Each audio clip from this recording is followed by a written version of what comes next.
Okay, take me to your leader. Right, is come. Show me the. Okay, and there we go. I think that is all up and running.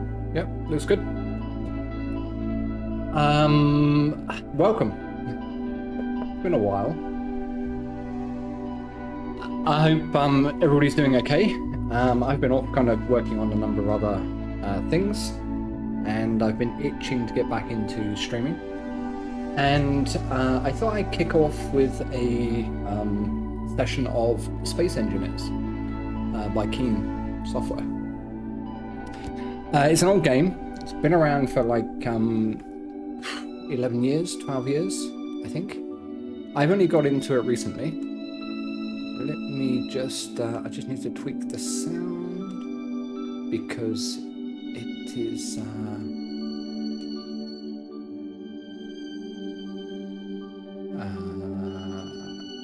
me just turn the monitor off. Not that one.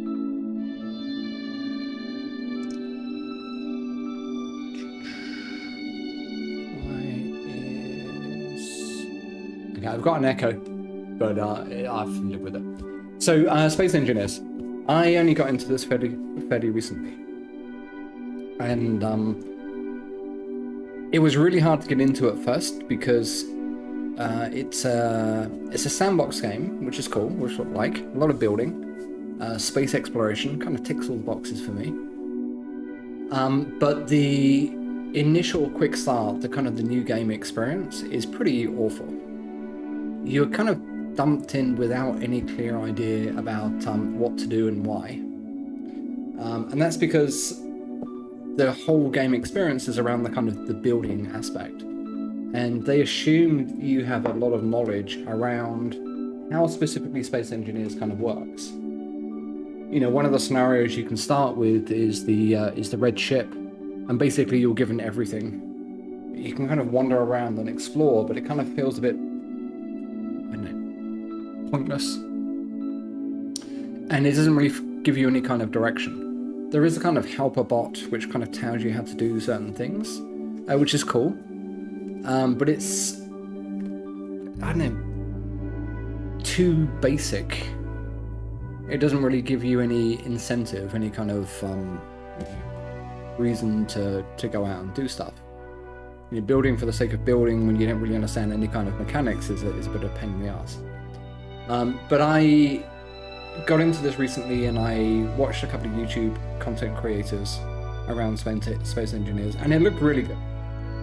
There's a bunch of guys out there who do really awesome content often, and it became really compelling. And I stumbled across one content creator,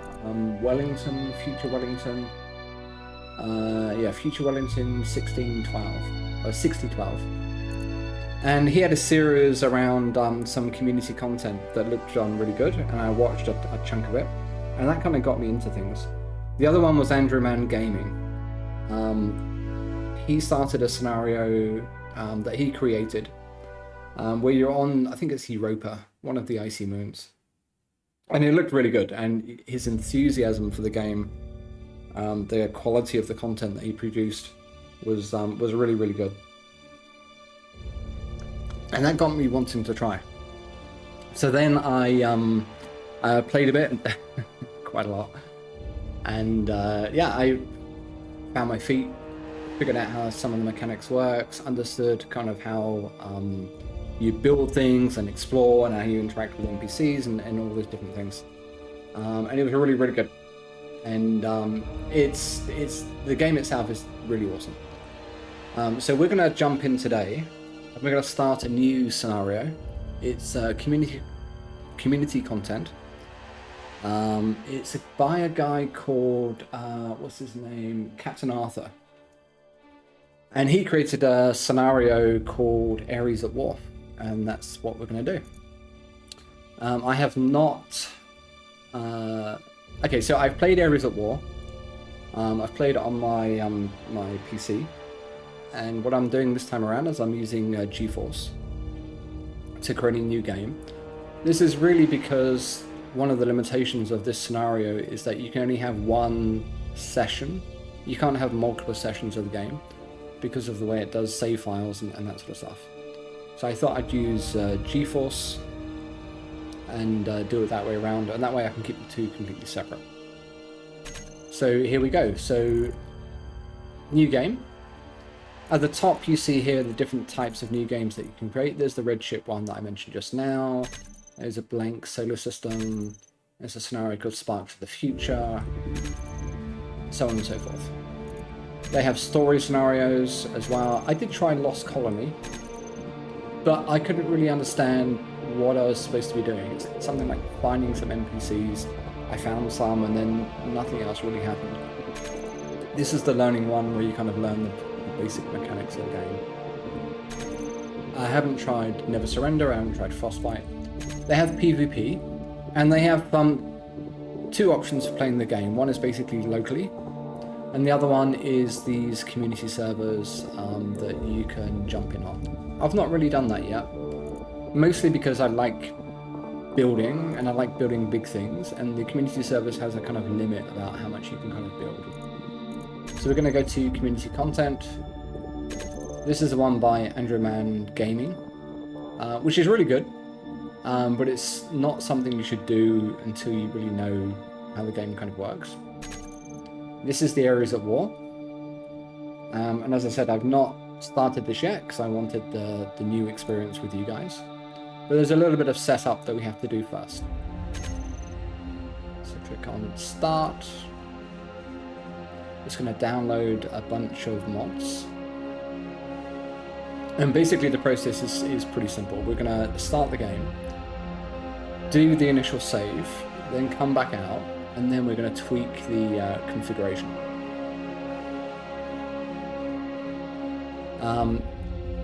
There is a ton of community content out there. Everything you can imagine, from ships, bases, space stations, scenarios.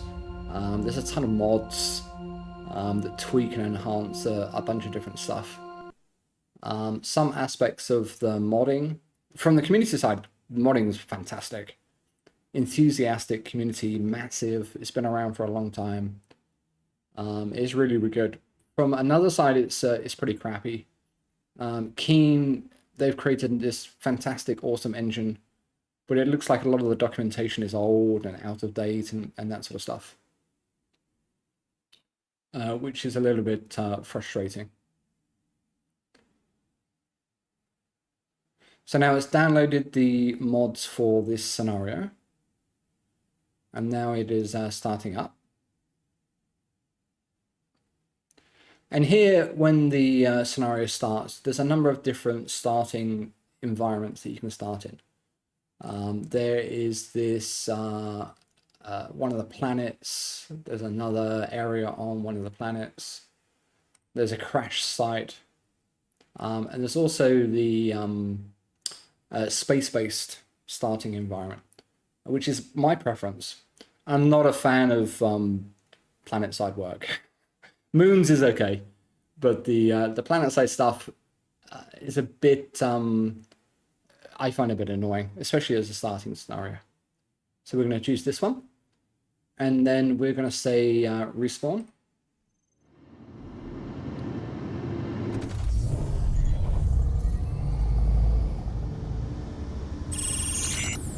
Okay, and that's it. In the top left-hand corner, you can see the good bot. As I said, it's pretty basic, pretty mediocre. We start out with a respawn ship, this little baby. Can't really do much, but it's enough to kind of get us around. You can see a planet in the foreground, there's some asteroids, there's a space station there on the left that you see in the white text. We've kind of got everything we need to get started. There's the sun, there's the rings of a gas giant, other planets in the background.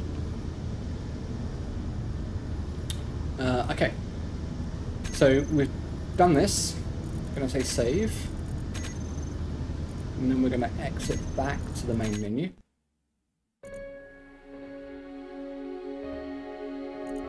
Then we're going to say load game. There's areas at war. And we're going to tweak the settings. First, we are going to look at the mods. So we have to make sure the mods are in the right order, which is 3, then 2, then 1. And then these are all the mods that come built into the game itself. There's a few, not that many. But it comes with the compass mod, there's a water mod, which is pretty neat. And actually really handy for later in the game. So what we're going to do is we're going to add a few of our own. There's an advanced welding, which is pretty good.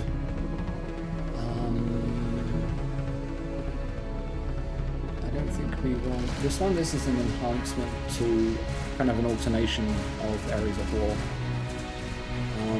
We don't want that one. We don't want that one. Automatic doors and airlocks, just kind of makes our life a little bit easier. Won't worry about this, but we will add this a bit later. Bit of spotlights, colorful icons.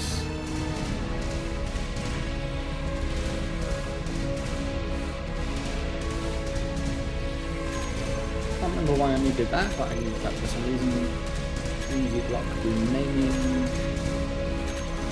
bit of visual cleanup.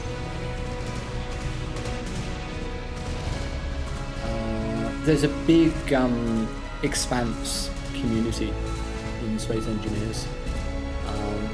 The series is absolutely fantastic. I've watched it a few times, and I like that that's been ported across into the game. In addition to the mods, there are community servers which are Expanse themed, as well as others like Star Trek and sort of stuff. The hacking computer, I like using that. Improve the HUD, we don't need the compass because it's one already. Leak finder we do want. Those. And we're going to have the nanobot build and repair system. We're going to have the maintained version. But it allows us to focus on the building aspect. We're going to have the ore detector, which improves the range of detecting ores. These we won't add for now, but we may add them a bit later. I haven't actually used this one yet, but it looks quite interesting as a way to find ores. We won't add reavers yet. We'll add smarter suit. We'll add the additions for warfare, because they add some really awesome guns. We won't do that one. And I can't remember if we... I think it's compatible. Let's have a look. Trading, police. No, we won't add that one yet. The scenario itself comes with a group of NPC factions and that sort of stuff, so we don't want to overload things too much. I think that's it. Now we're going to go to advanced. Keep everything realistic. Unlimited well size. Going to increase the distance. Sun rotation. I like longer days. Make them twice as long. We have more daylight.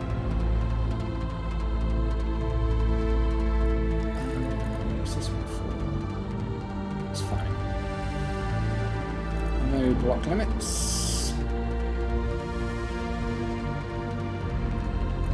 Change the saves to 10. just in case things go pear-shaped.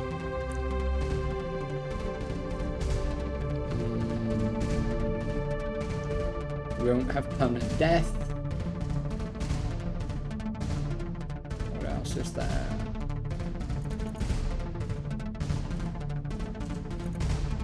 We'll keep most of the defaults. We won't add the wolves and spiders. Keep progression off, so we start with knowing everything.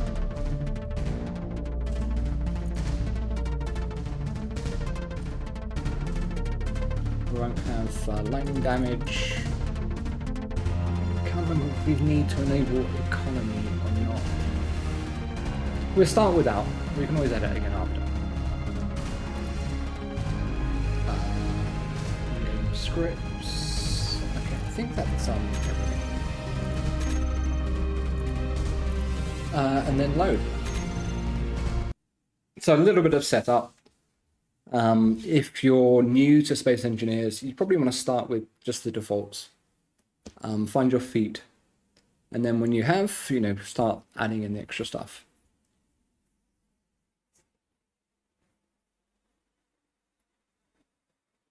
The build and repair bot, one of the mods that you saw me add, is really useful because it takes over some of the building for you. You still kind of lay everything out. You kind of do the templating and design and that sort of stuff, but the actual construction, it can handle for you. But it is moddable. You can use colors to indicate what shouldn't be built, what should be ground down, and that sort of stuff.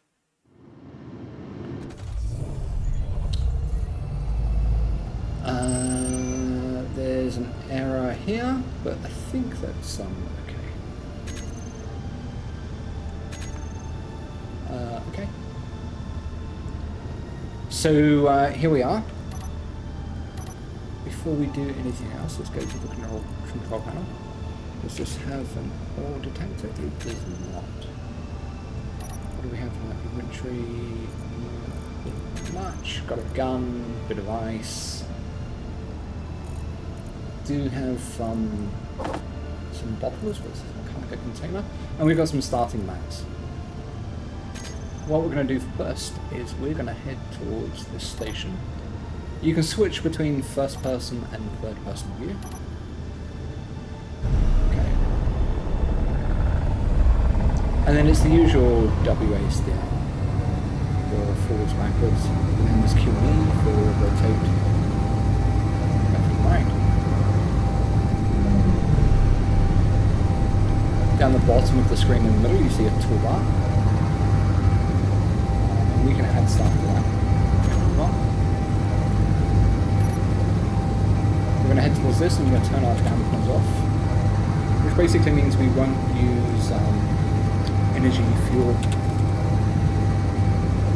when adjusting our course.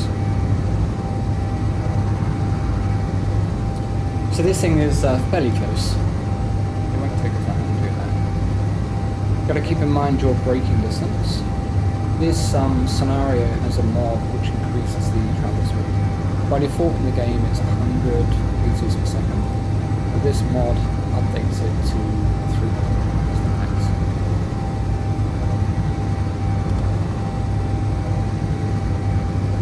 Now because we don't have an ore detector, we're not going to look at those extra ores at the moment. That dampers on around 10. Out. Let's see how long it takes us to slow down.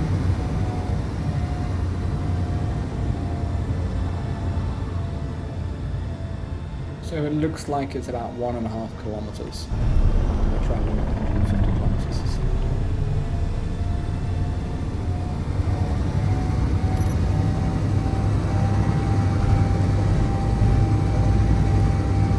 So we need to slow down when we're at about 2 kilometers.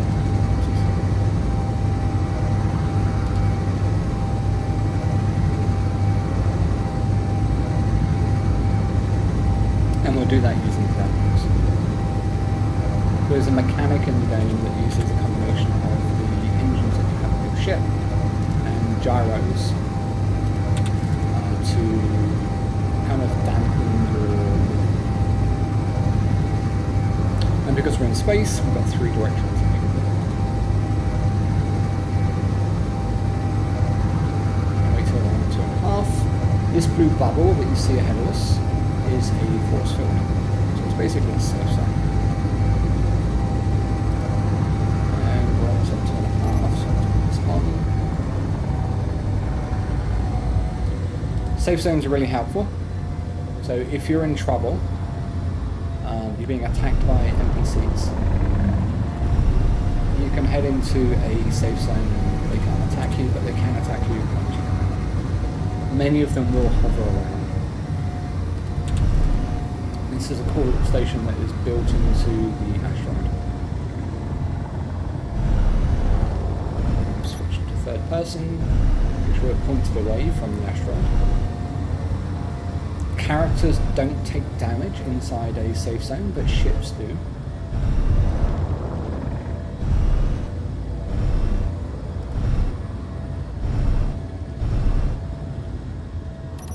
We're inside the force field. Switch back into first. South of the station. On the PC, it's the spacebar to go up. C to go down. And I'm trying to remember which way around the station is.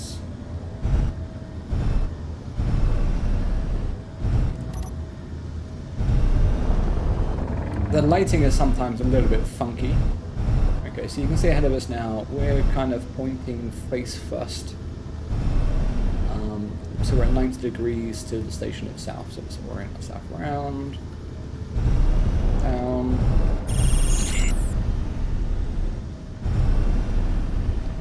And in this scenario you start out neutral to the factions. Is this the right way around?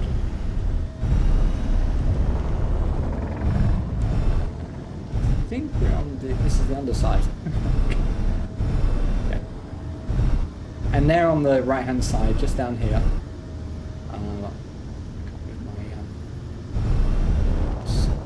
you see docking ports, these little things down here. So let's reorient ourselves all the way around. That's like it. And you can use the mouse backwards and forwards to tilt the ship. I don't think this ship actually has a docking connector.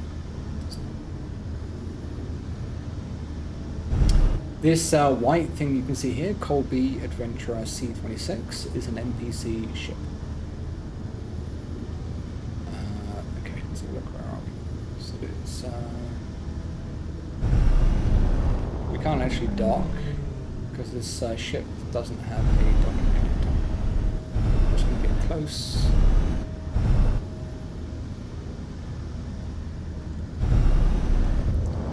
And one of the first things we will do is add a docking connector to the ship.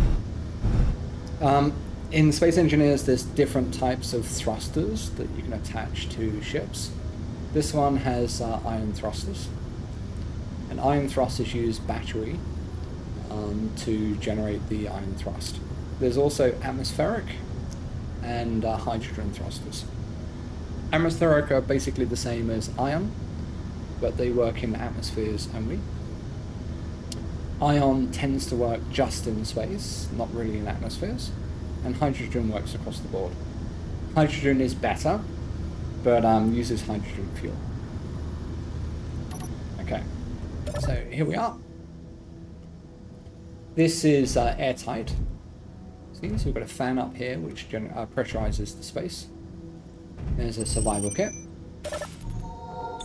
Make sure we're fully topped up. And that's our flight seat. Come through here, there's an airlock.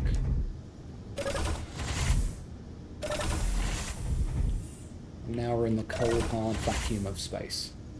Before we go off, I'm going to adjust these doors. So we installed a mod. Sliding, limit, 1 second, sliding door, cabin. Okay, so we installed a mod which helps us with automatic doors. So before we do that one, let's close this door. We'll do the outside door first. Now what this mod does is basically adds this section that you see here on the screen, and allows us to specify a configuration for the doors for how they open, whether it's automatic, so on and so forth.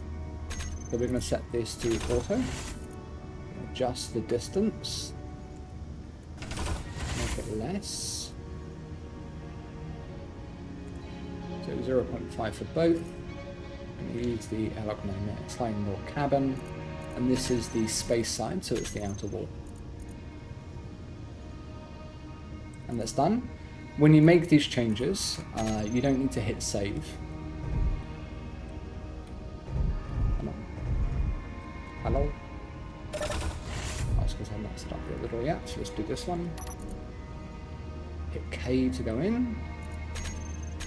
First of all, we're going to set the parameters before we adjust the auto open, otherwise it's going to depressurize the cabin, which is just a waste of oxygen.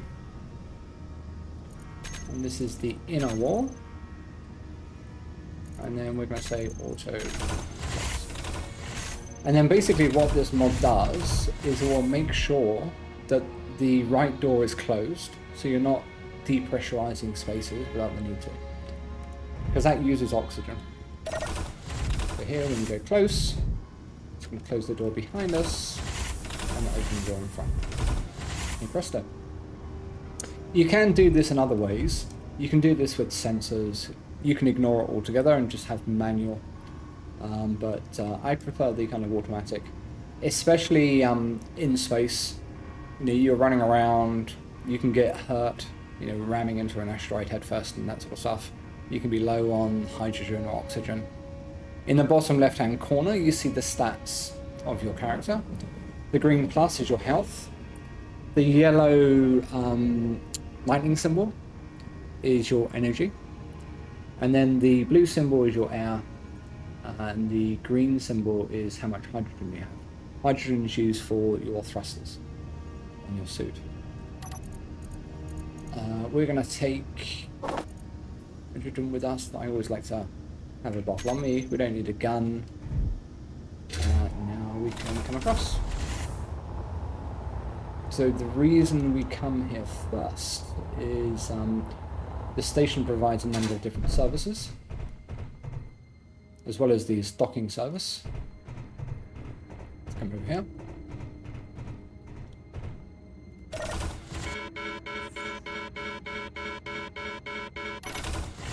There we go. And now we're in pressurized space. So this interior of the space station is pressurized.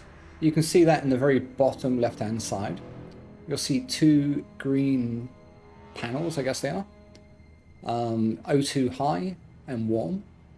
And that basically indicates that we're in an oxygen-rich environment and the temperature around us is normal.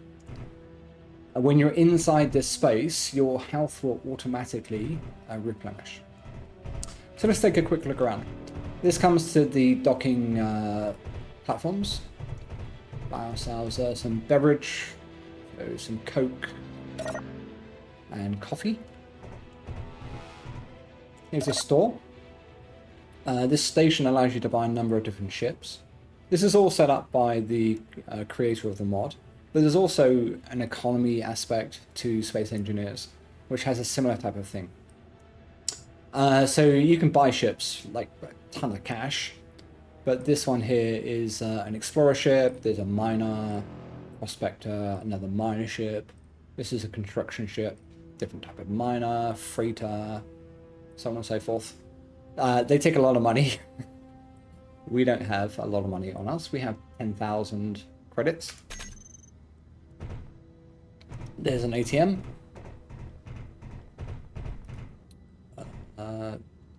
It's just a terminal. And around a lot of spaces, especially like space stations, this sort of stuff, you'll see these crates. You can interact with them, and they sometimes contain stuff. So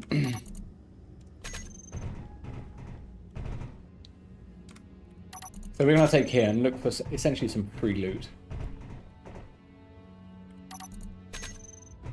nothing in there. Occasionally you'll see red icons appear, and they are basically bandits, pirates. The indicator, the color, is basically around your reputation. In fact, while we're here, we may as well do that. We'll set up a faction. Phased.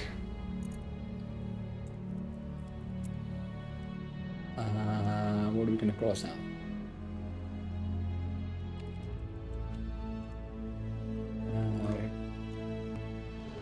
Galactic Lords.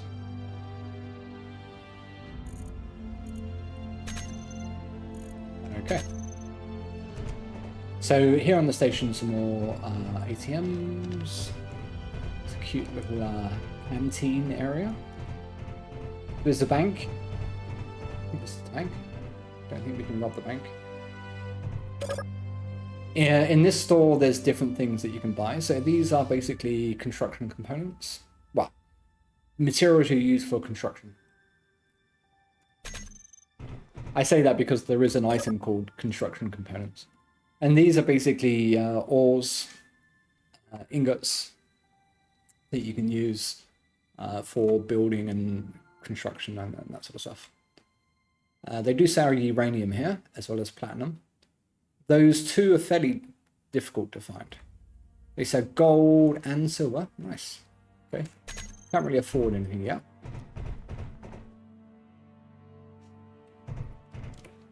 Let's not walk into the window. Under contracts, there's a glitch or a bug, so they're not working, which is a little bit annoying. Here's a galactic newsfeed. As events happen in this scenario, they will appear on this board. What's in this store? Okay, these are special items that come as part of this scenario. So there's a reinforced drill tooth, which is for building a special drill head. Dorium, which is using for construction modules, I think they are. And then plate, which is used for something else. Okay, we'll look around there in a bit. I'm going to come around here first. Okay, here is our first chunk of actual loot. Medical components we'll need to build later. And there's some rifles. Oh, what's on this one? What rifle is this? The M20? Is it M20? MR20. Pistol. Grab those. I'm not going to grab a pistol.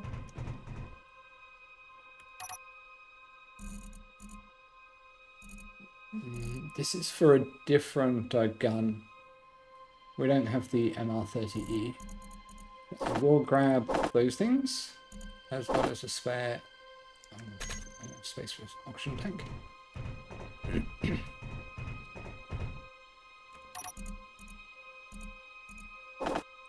We have space for many of those. We have to come back. Yeah, there's a ton of stuff here, which is really good. Some areas in the station you cannot access, so this door is locked. I don't know if that changes when your reputation changes.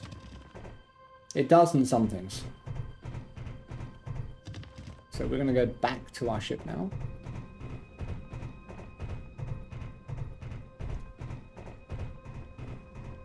I'm going to dump this in our cargo container.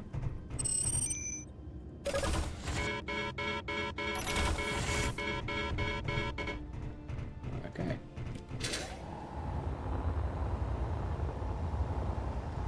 Come fly with me. Fly, whoop.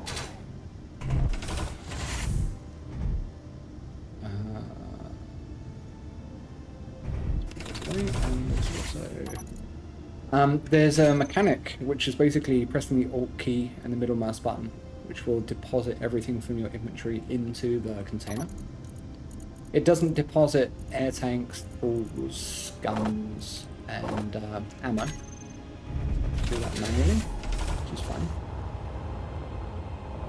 want as much inventory space as possible because there's quite a lot of stuff. It's containers.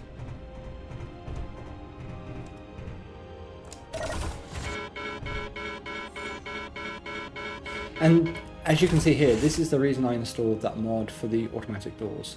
Because without it, you have to use buttons or sensors and set up something to kind of make it work for you. Which is fine, it's not a huge deal. But it's just a little bit of a pain in the ass. The sensor approach is okay, but the problem is that it uses the build space to work. You have to, like if we're setting a say there's a door here, we'd have to set up a sensor on one of these panels or the surrounding environment to activate the door. And the way the building objects are, it's just annoying. So we'll grab those. These things are pretty big, but those items are actually really valuable. You can make them later, but they require, I think it's silver to build. And silver is a fairly rare resource.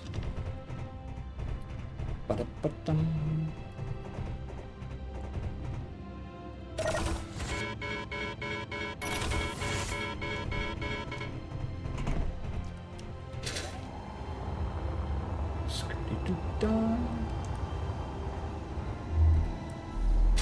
Oh, there we go.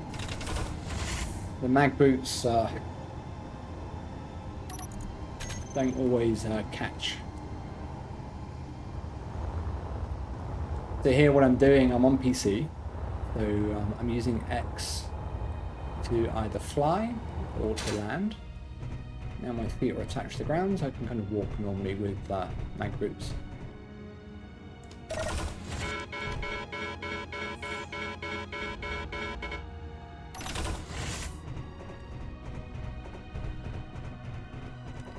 Now, I prefer to live stream because I think it's more fun, interactive. This way I can speak to you guys. If you guys have any questions or just want to chat and that sort of stuff, please do. Add comments and, you know, like, subscribe, the usual stuff. But I prefer live streaming, so, you know, I like the interactive feel. And it saves me a bit of effort with editing and that sort of stuff. And I like for you guys to kind of see, you know, this is what the game is like. I'm not, you know, there's no shortcuts. You're not seeing stuff kind of magically appear. Those.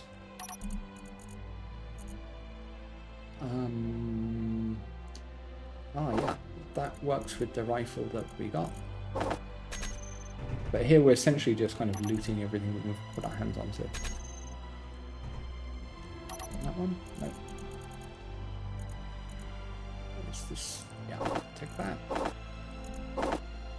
Okay, we're full again. These, let me just show you this here. This item here is a superconductor. They're really valuable.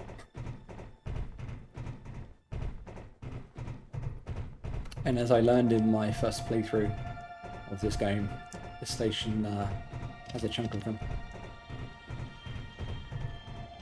Which makes our lives easier.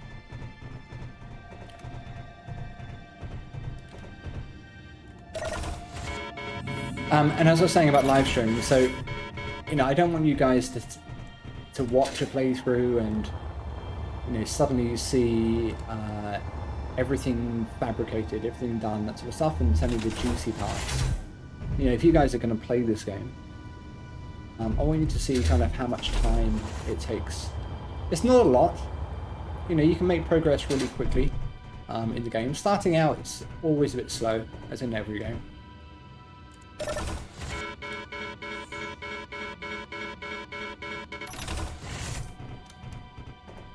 But there is a bit of running around.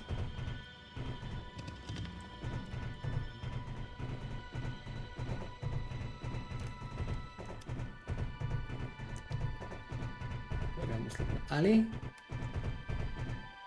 We have done. Yeah, we've done that one. That one. Did this one as... Oh no, we didn't do that one. Cells. Making batteries. I need to be careful about how I speak, actually. I've noticed my daughter is not using slang, but not pronouncing words properly. And I think that's from me. Sometimes I just kind of speak too fast. I think we're maxed out again. You know, some of these things take quite a lot of space.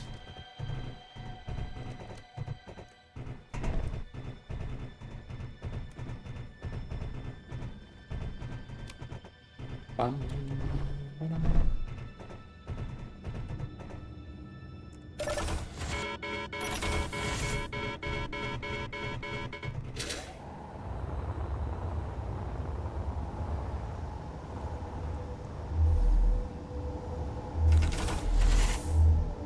Stuff off.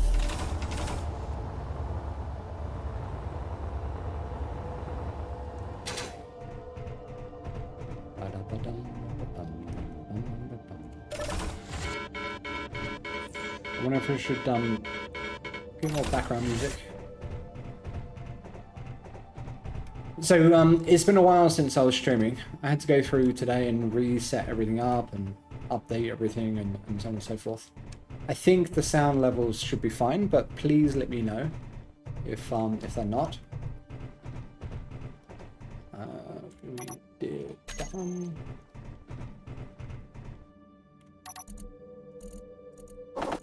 I should empty the ammo. That's what's silly. That one's done. There's a downstairs as well, but we'll finish.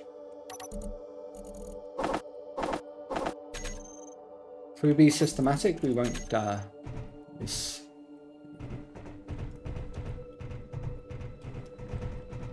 I think there's a way to grab that stuff.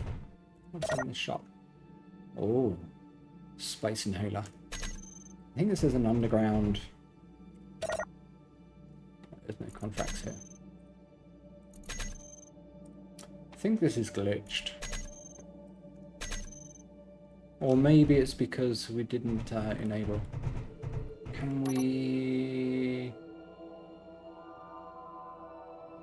Am I going to lose rep if I do this?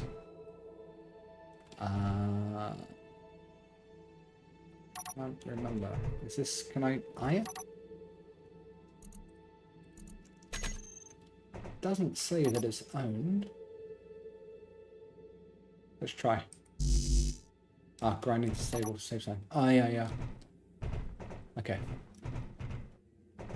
In safe zones, you can't grind. It is truly a safe zone.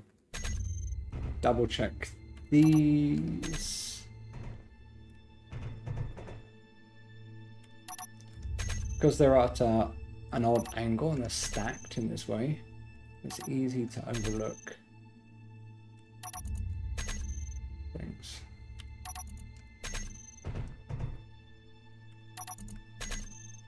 Am I looking at the right thing? Yeah. Okay, so there's nothing there, nothing there. We did that one. That was a heavy. Is the bar, as every good space station should have. The bogs, the toilets.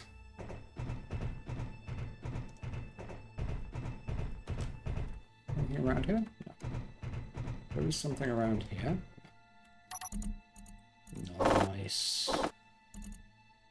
Zone chips.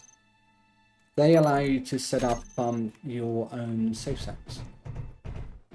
Some of these things you can interact with, but I don't think this is one of them. And upstairs here is the main dance floor.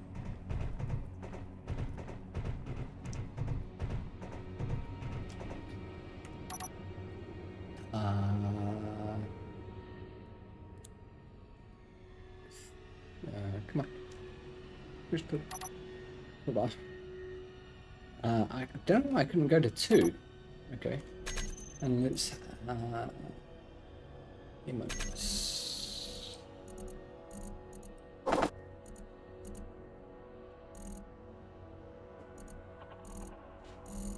Where's the other dance moves?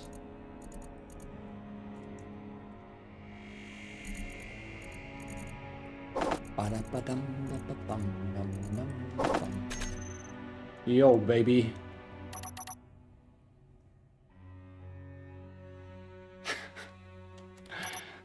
Busting out on the dance floor. Don't think there's anything in here.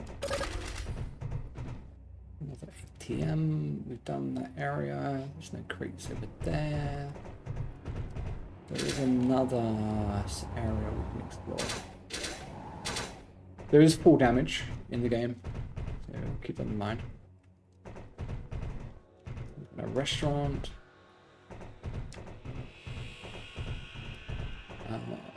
And more crates.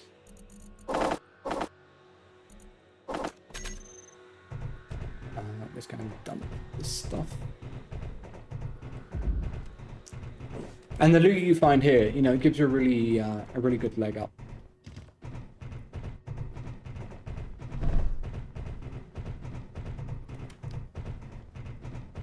You can make all of these things yourself if you have the resources and if you have the machinery to create them. We don't really have much of anything at the moment apart from this little rust bucket. Let's dump that and make sure we're also dumping ammo. We're dumping this one actually for now. Always makes me a tiny bit nervous not having a hydrogen on me. I've been caught a few times without any jetpack fuel.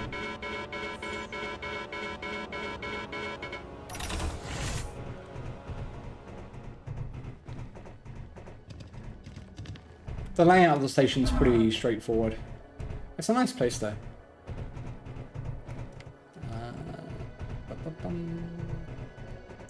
We're here.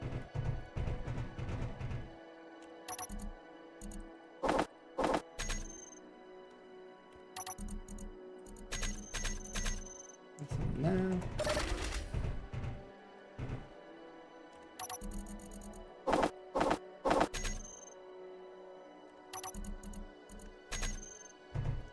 These things specifically you can find stuff in, but in this scenario you don't actually have access to those.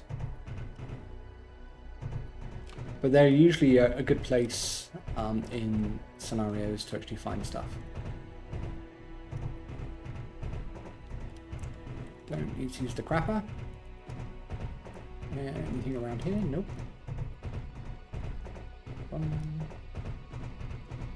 Okay, we've done all of this downstairs, I think. There's an area we can't go into there, can't go into there. Anything up here? And that takes us back to the docks. There's no crates here.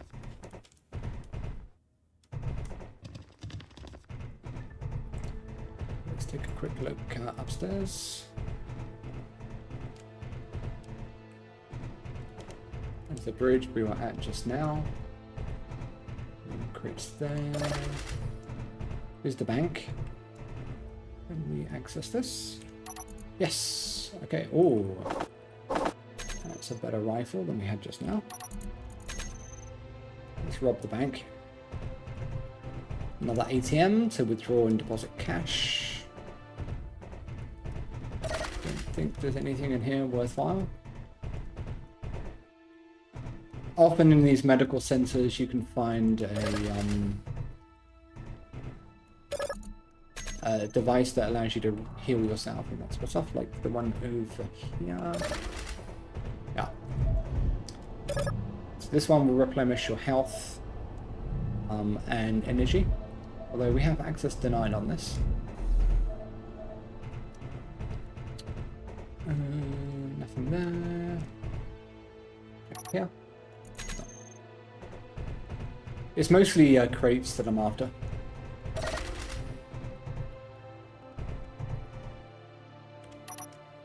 Can't access that. Anything in here? No. Seats, if you find seats anywhere around, you can sit in them and it will recharge your energy for you, which is quite a nice alternative. Pretty useful when you encounter some NPCs, they can have a device which saps your energy. So it's a nice little trick that you can use. Okay. I think we have everything from this section. How do I get to the other section? There's three here. This base is actually embedded within an asteroid. I think I've checked all of these. We check that one? Lose out on any loot. I can't lose out on any loot. I think it's this way. Not that way, this way. Come on. Is that locked? Access denied. Oh, maybe it's the panel.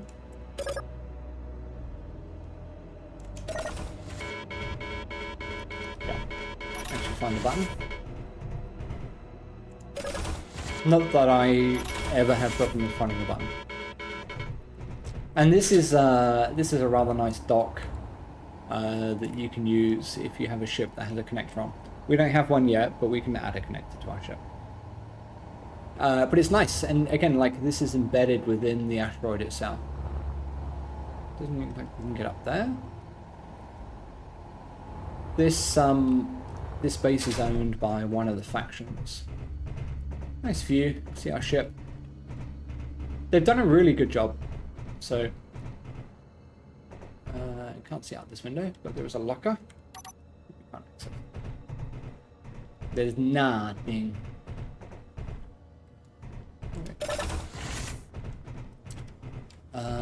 This is for hydrogen, really? Yeah.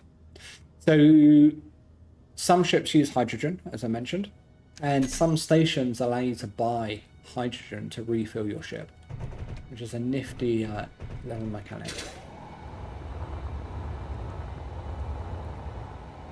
I'm not really sure what the point of this is. Kind of looks half finished.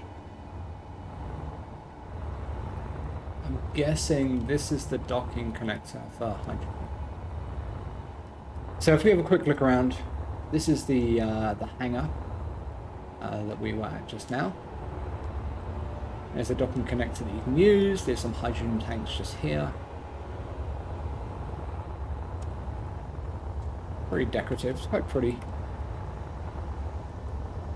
You know, utilitarian. Oh, there's a enemy NPC. SPRT, Space Pirates. And if we went outside this this bubble and were close enough for this guy to notice us, then he would lock on and attack. We don't have any guns on our ship at the moment, so that would not be a good move. So let's take a look at our ship. We need to add a docking connector. And there's a mod that we have installed called, I think it's Build Vision. And there's a command that you can use in the chat, so BICN. And that will show you the interior connectors, or the connectors around the thing that you're looking at. You can only do it on things that you own. And because we own the ship, it shows us the connectors that we have inside. So we can see here that the survival kit is wired into this yellow network. And this yellow network is basically the connectors and storage containers that we have in our ship itself. This line here is the oxygen tank. There's a hydrogen engine. There's the cargo pod. And I'm looking for where would be a good place to do a docking connector. It should probably be... I don't want to mess up the airtightness of our ship. Probably around this connector here. Problem is the design of the ship is pretty not conducive for tweaking. These thrusters here have a depth of 2. So you can see the block here. This is one block. This is the second block.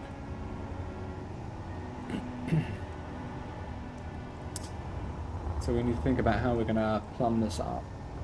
Maybe from the bottom would be a good way to do it. There's a light, but there's a block just there. Okay. That's one of the things we need to do. Okay, that baddie has detected a target. Where is he? He's down there. And I see that up there, the adventurer. So I'm guessing that this guy is going to attack this guy. We're inside the bubble, so we don't need to worry too much. He's not going to fight us.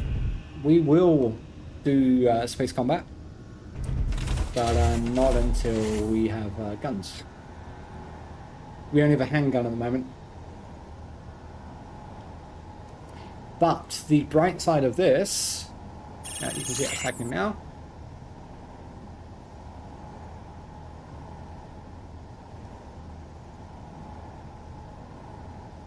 Is that once this guy finishes attacking this guy, looks like he pretty much has, we can go and scavenge the wreck.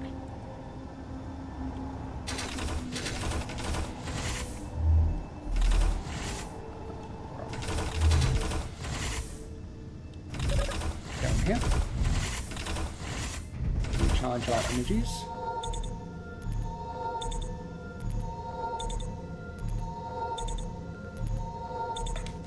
Let's turn the build vision off. So we don't have any guns on the ship, so you know, if we go out there, we're just going to be fodder. Potentially we can go out with 2 things. Why can I not switch? One is our grinder.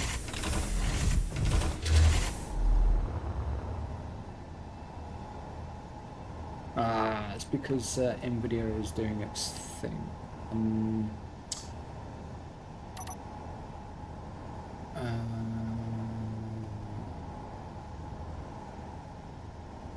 What is it now?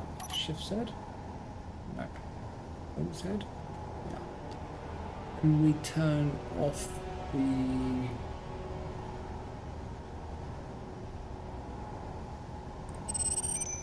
I don't want to do that.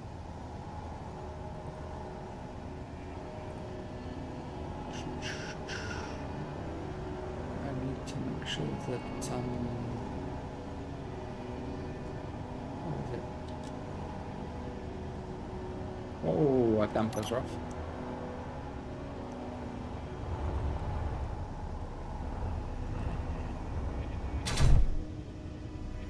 Control 4.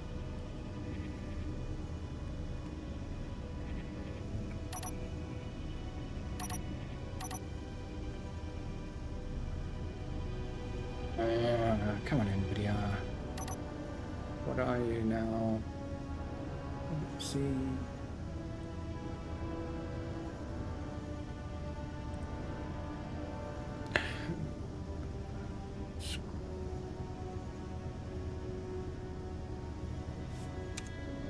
Why is that not working? Control 1.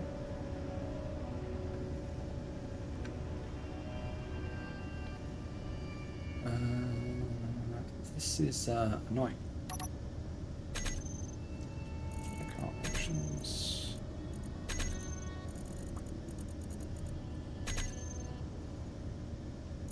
Toolbars. Period and comma. Use that for now. It's going to be a bit. I need to figure out how to do that. There we go. Okay. So we can use our grinder on the that red hostile, or we could grab a weapon and try and use like a handgun or a rifle against it. It is Possible. It's not simple. It depends on where the guns are and that sort of stuff. But I really want him to go away. And then we can go and see if we can...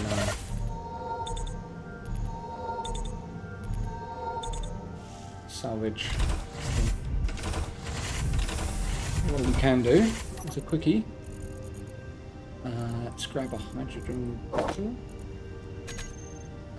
Let's go to this toolbar. Character weapons.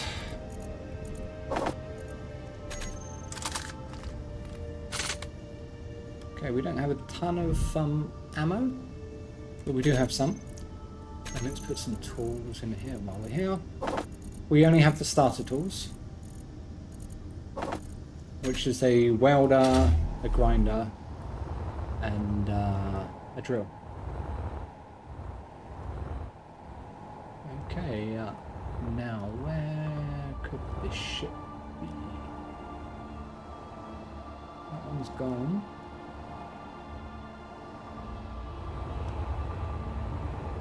It's like an asteroid. I didn't really get a good look at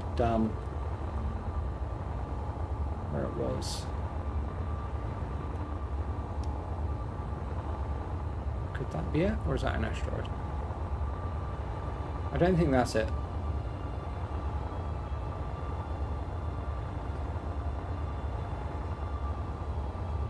It looks like a rock.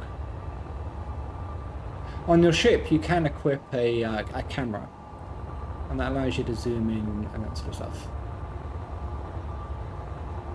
Yeah, that is a rock. There are unknown signals. That green thing here is an unknown signal. That's something you can basically chop up. Dampers are off, so we can save a bit of fuel.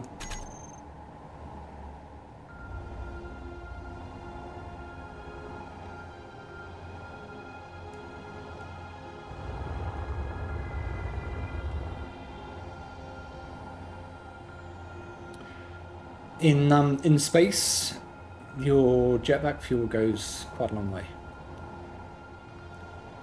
especially if you turn your dampeners off. The dampeners kind of try and keep you in a fixed position in space. So if you turn them off, you're not using any of your thrust to maintain your position.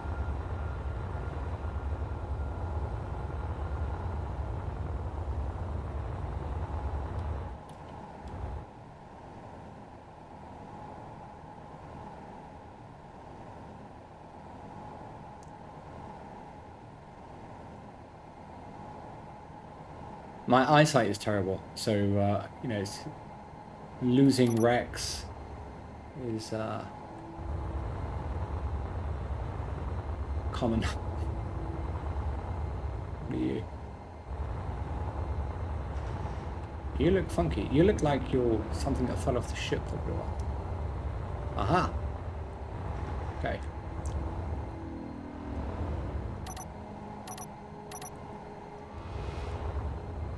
Which is good. So we can actually grind this up and get mats from it. That looks like a battery that we can't do much about. It's pretty much banjaxed anyway. This thing is pretty toast. We won't get a lot from it, but we will get some good stuff. Inventory full. Yeah, inventory is already full. What we're going to do is we're going to bookmark, UPS, rack.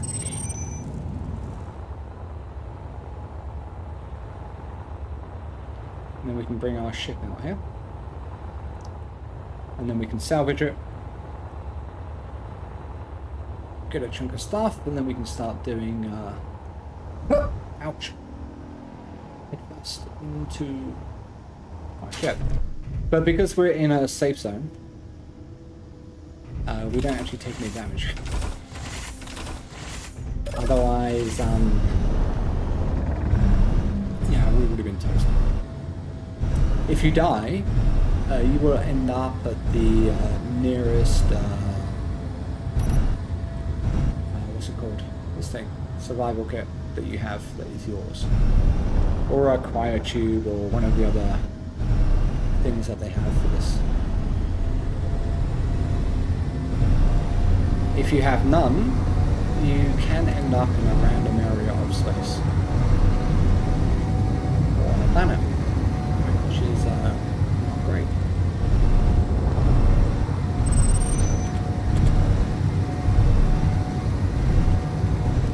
Okay, let's not go too fast, otherwise we're gonna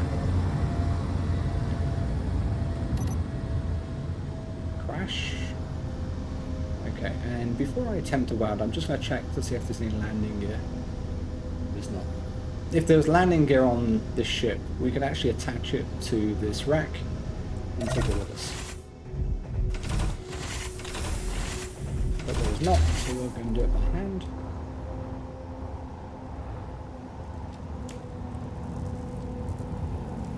This is a good find.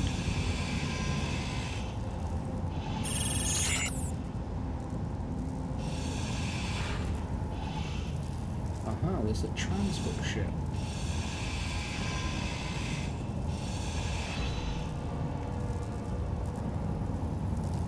The NPC ships and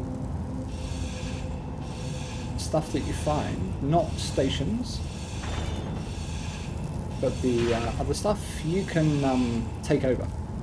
You can kick the NPC out. It's called hacking. And so we're probably going to do that. Let's do this thing first, though. Because this is too good to... You can get a bit of ammo from this one? No.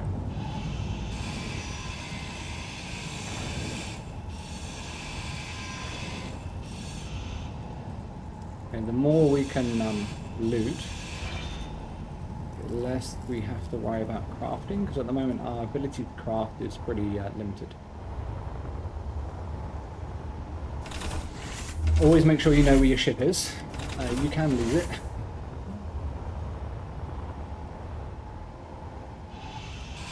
So you need to make sure it has a beacon on and an antenna, or you need to create a bookmark.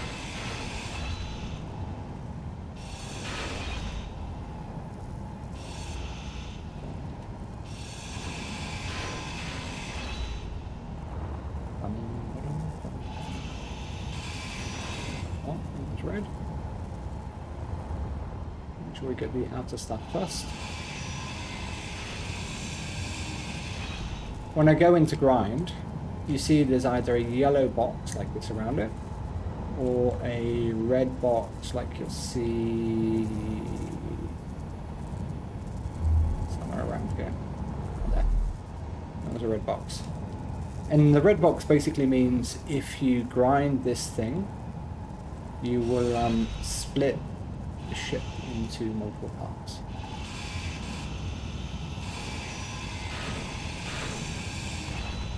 Which can be a big problem. Not a huge one. Obviously fix it. This is very useful. Be able to build a bunch of stuff. Like this. Inventory full.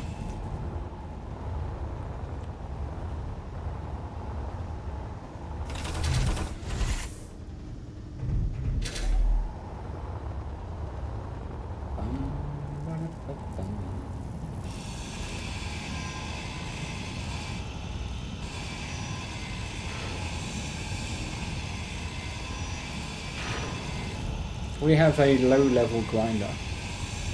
This thing I'm using to salvage this ship. Which means it's fairly slow. Inventory full. Inventory full. If you carry on going, you have the chance of losing some materials. They can fall away. And we want to have as much as possible. because we need to start upgrading and building bases and all that sort of stuff. Come on.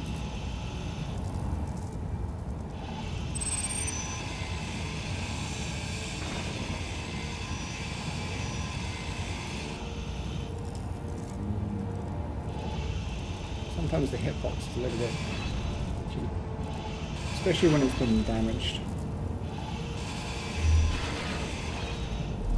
Oh, I'm gonna grab that one. Let me check. The red box basically means there's other blocks attached to it. Inventory full. So we'll grind it. For most things, like if I build a block or I build a component, that sort of thing. If I grind it or recycle it, then I get all of the materials back. For pretty much everything except one thing, and that is batteries.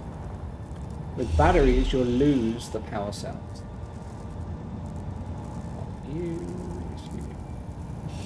Like this one actually has some power cells in, so technically we can reuse this. And we would only have to build, what, 13 power cells to actually repair it and for it to be operational. But we don't have any manufacturing capability at the moment. So I am not going to. Keep our eyes open on our stats. Our energy is going down. Inventory full. Last thing. Where's my ship?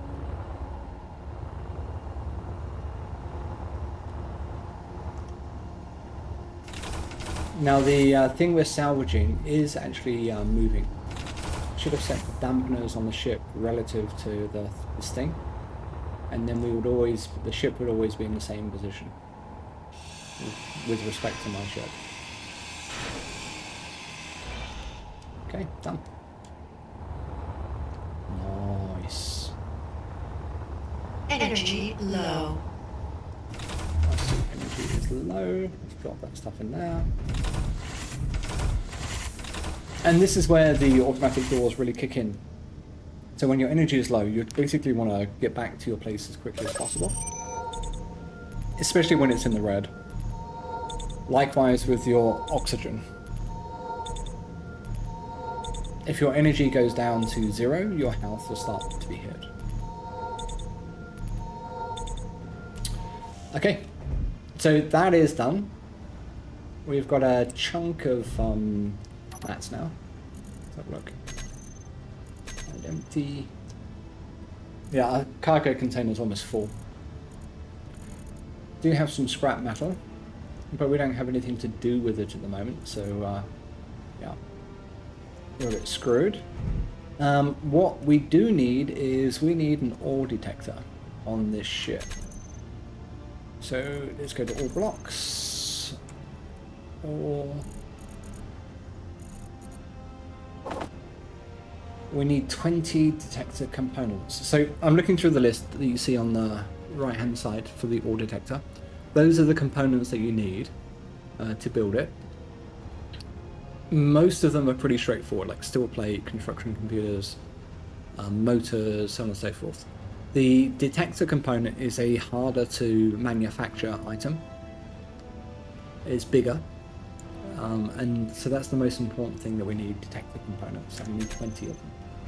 Let's come over here, look at the inventory, and let's see how many we have. That's reactor. Where's detector? Lots of thruster. There's detector. Yeah, so I think we have enough to build an ore detector. Once we have an ore detector, then we can start something like that. Then we can start looking at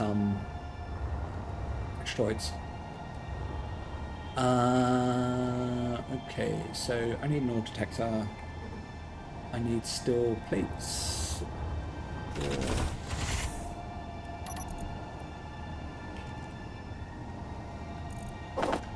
So the game is available on Xbox. I'm not sure about PlayStation. Let's put this sideways. Goes forward.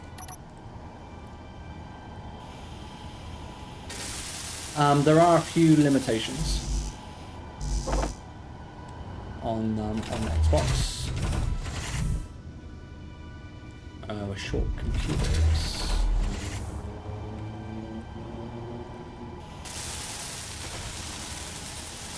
So one nifty mechanic in the game is that when you're building something like the ore detector, you can right-click on the skeleton and then go to a storage container and then middle-click, and it will try to withdraw all of the items in the to create the item. It's called the build planner. If I press G, you can see the build planner over here on the right-hand side at the bottom. We are short 24 computers before we can make it. Often, yeah. So there's a, see the panel on the right-hand side where it says ore detector. You see a blue line and a red line. Basically, those tell you when it is hackable and when it's functional. If you can get it above the functional line, but still less than 100%, it will start working. If you get it below the hack line, it basically transfers ownership from whoever owned it before to you if you hack below the line and then you repair it above the line. So that's pretty handy. You'll see some of this in action in a bit. So we are short computers. The other thing I wanted to do is add a connector. Let's have a look. We're going to do that down here, I think. Where's the ore container? Cargo container's there. So I think it's here. Let's look at the... Oh, I'm going to do that. I think it's under here. So let's take this off. And that's just an armor block.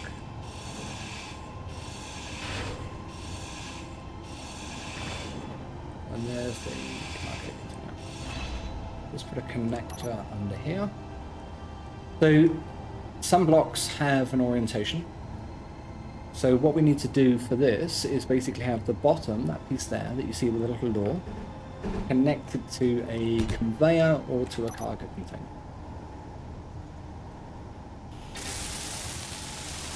And then that will allow us to connect the ship to something else and transfer gases and inventory and that sort of stuff. So let's... I can't remember actually if I added it to... Yes, no. Oh.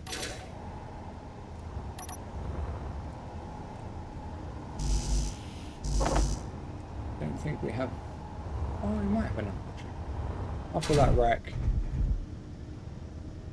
20 computers again. Oh, I see blue. I red. Blue.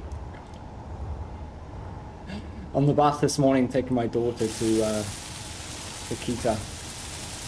We were calling out the flowers, the colours of the flowers as we passed. And she's really fast, so I was trying to be fast as well, and ended up being quite fun mixing up the colours. Okay, so we're short of computers, so let's head back to the station. There's the bubble.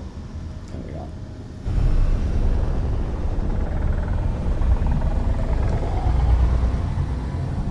We're going to see if we can buy some computers.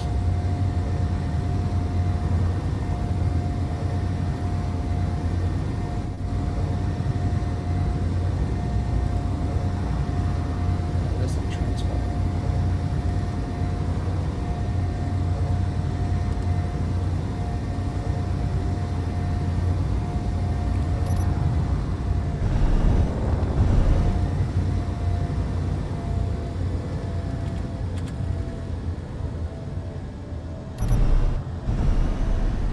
come over here. Now the transports are actually quite nice because they're big ships and they have a lot of components on the ship itself, as in it's made of a lot of components. And they can also have a lot of materials inside. They have cargo containers that have stuff. Let's concentrate on this first.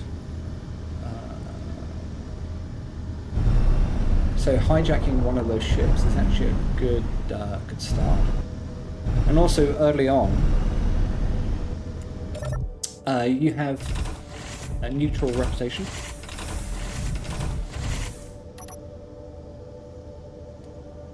Which basically means the guns on these ships won't attack you. And because this is a safe zone, no guns on the station should attack our ship. Although it could kick us out.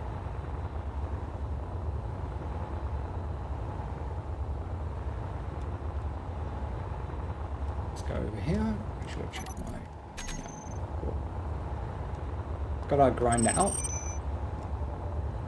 A bit close to this without crashing into it. That would be bad.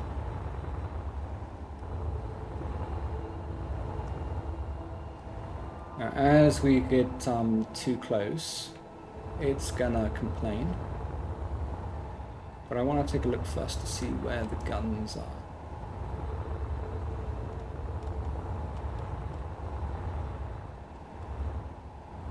And what type of ship this is. Yeah. Okay. That looks like it's got mining things on it. Are there any guns? Yes, there's a big one at the back. Looks like there's just the one. Okay. So we're probably going to try and hijack that ship shortly. I want to go and get the computers first, if we can.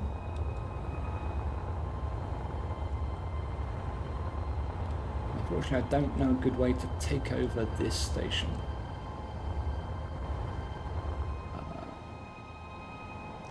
These big LED screens are a good way to orient yourself.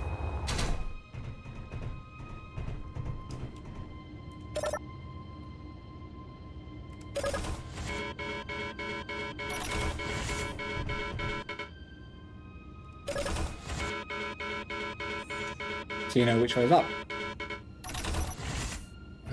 Let's just double check we're not into the red with that faction.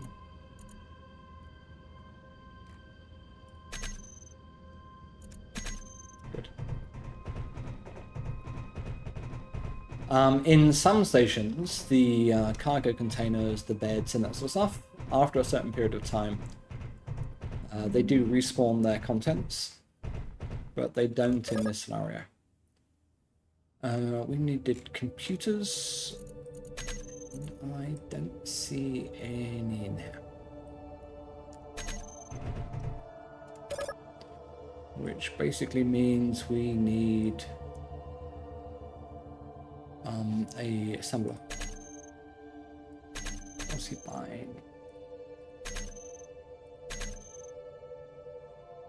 Magnesium is usually one of the good things to sell early on, because the value is, it's pretty easy to find, or relatively easy to find. It goes for a good price, and usually with a decent quantity. They're only buying civilian products, which are not that easy to make. I think it requires silver. There was another... Where was the other store? In here, maybe? Maybe. No, the storeroom. Oh, okay.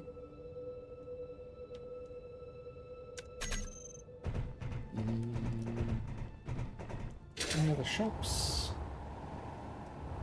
Maybe over that side?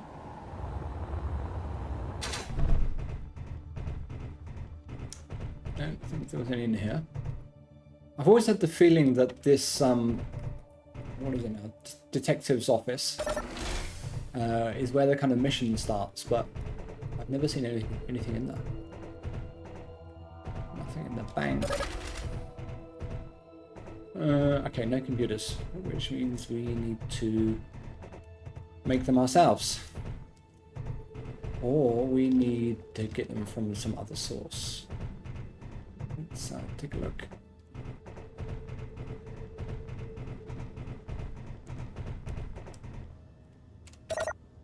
There's any ships? Here you can actually sell your ship as well. So if it's docked, it will allow you to sell.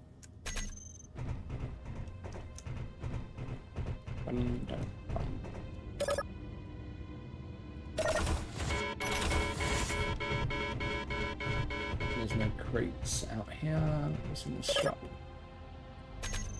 Nothing.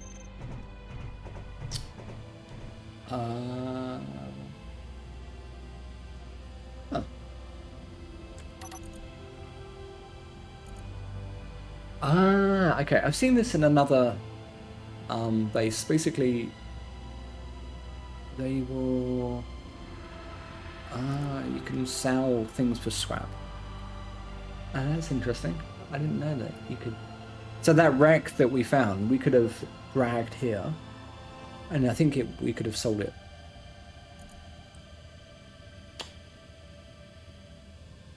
Repair and construction.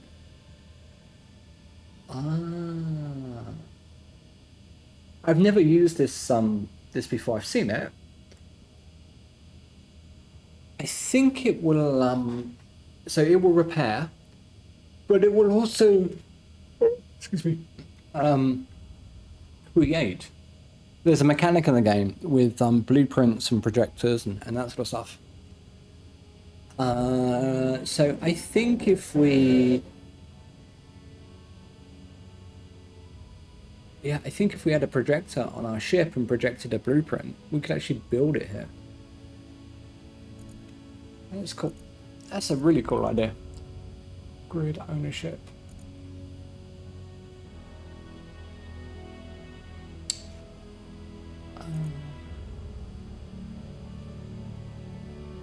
So I'm looking at this, and I think if there was another ship inside the sphere, inside the force field, we could actually take it over. I also noticed here up here, it says the Colby founder is dead. I guess that's part of the factional warfare thing that's part of this game. In some areas, the these things can be ground, but because we're inside a force field, we can't use our grinder. I just want to check.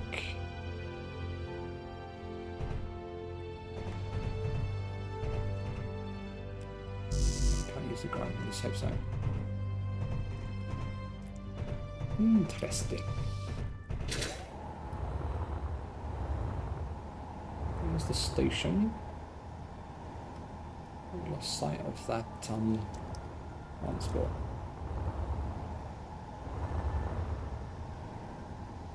No, I don't see anything here.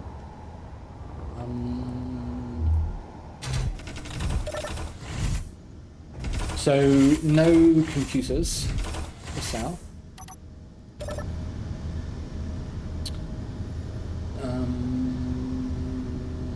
We need to find ourselves something to take over. They were buying ore, but we don't have a refinery.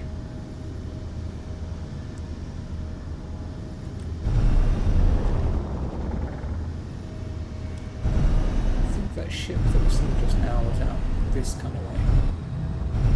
What is that?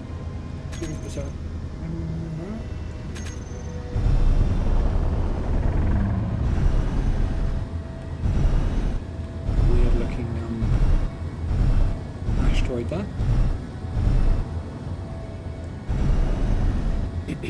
So I'm looking for a ship that I can steal, because we are pirates, we're at war, and anything goes.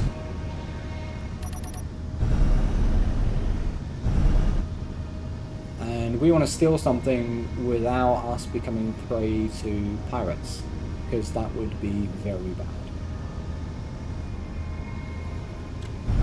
So, come over here. Technically, we can check out asteroids without having an oil detector. It just makes our life much easier.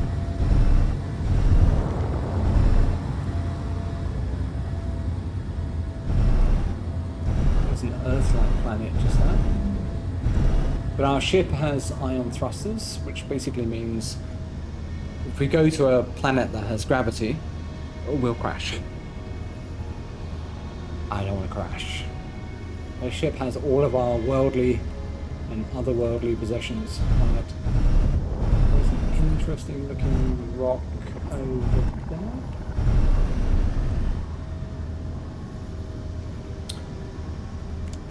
Okay, so let's take stock while we're here.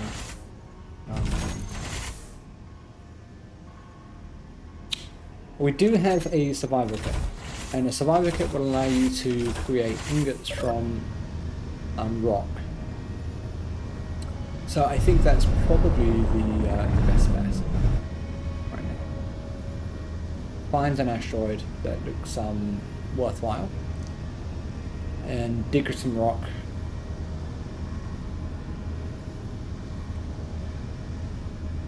Start creating ingots. We'll get, if we dig up rock, we'll get iron, silicon, and a little bit of nickel, I think.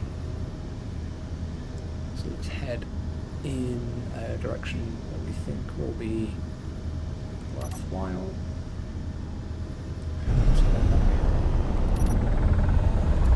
So one trick when you have a ship and you're flying around, and sometimes you move the camera or kind of get disoriented about which direction you're actually facing it. If you go into the cabin and then you come back out again, it basically resets the camera.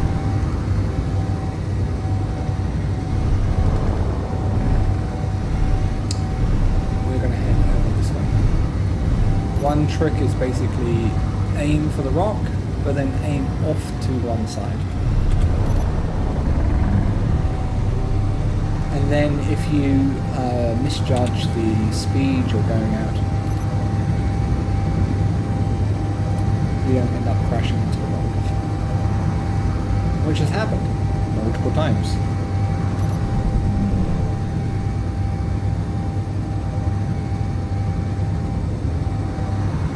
Slowing down.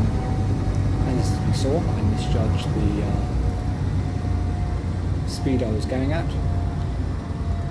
Around. Oh, something up there. What is that? There's a big patch of something up there. I'm pretty terrible at recognizing some of these things. Some things are pretty easy, others are less so. So we're stopped. Come out. I can't use my thingy because NVIDIA has overtaken my toolbar.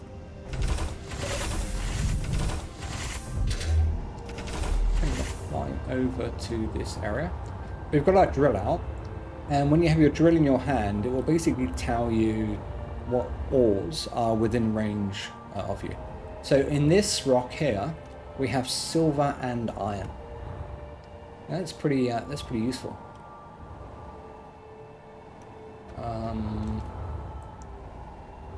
Silver, iron. This is a big patch of silver. That is pretty handy. So we're going to come here, get close, create a GPS marker. This rock has iron and silver, so I always start with the smaller case first, so iron. And I use the periodic table symbols, the abbreviation Fe. And for silver, it is I think it's Ag. I get Ag and Au confused. Okay, that is a good find. And then while I'm here, I'm actually going to clean up the GPS because I created three for these racks. Delete those. So we can find this rock again. Gonna grab a bit of stone while we're here. So we're drilling with the left click of our mouse. There's two modes of drilling. Left click and right click drilling. Inventory full. Left click drilling basically drills into the surface and creates these fragments that you can pick up and put in your inventory. We just did. There's also right click drilling, which basically drills a hole without creating the fragments. It's faster. And has its place.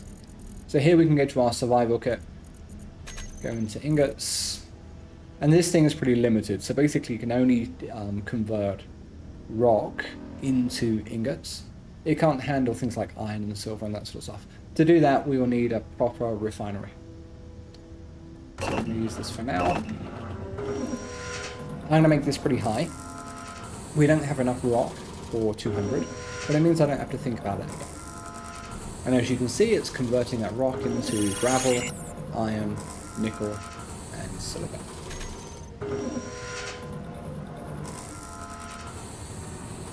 There is another thing over there, scavenger.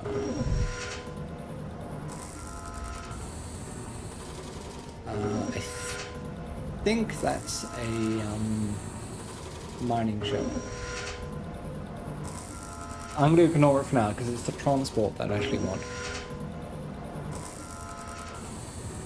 Because when whatever ship we decide to pirate, we're only going to have, we can only really do it once. Before our reputation will tank. And the guns will open fire on us. When we have a neutral reputation, often the guns won't fire until your reputation drops below a certain point where you become red, and then the guns will open fire on you because you're an enemy. So you only really have one opportunity to take the first ship without having to deal with the guns up front. You can, of course, pirate other ships later, but you'll already be marked as red, and therefore you have to deal with the guns from the very beginning. Let's drop into this frag.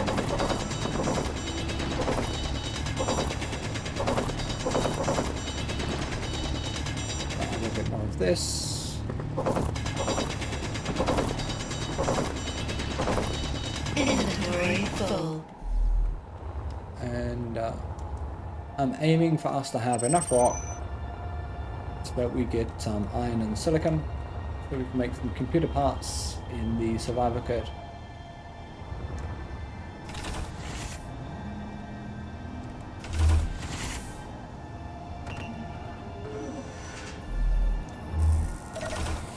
So we can do our ore detector, and we can find a good candidate of an asteroid to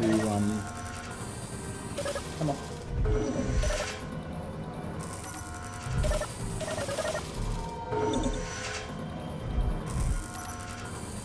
So we can set up a kind of small place to start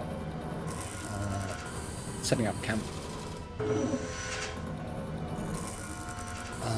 Let's look at computers. I think we need to something like 40. So I can control click, and it will do 10 at a time. If I shift click, it will do 100 at a time. And if I do shift control click, it will do 1,000.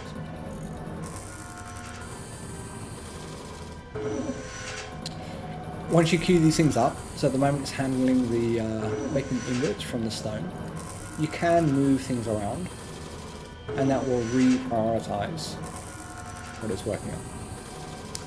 If it's partway through doing one, and you reprioritize, it will finish off what it's currently doing, and then switch over.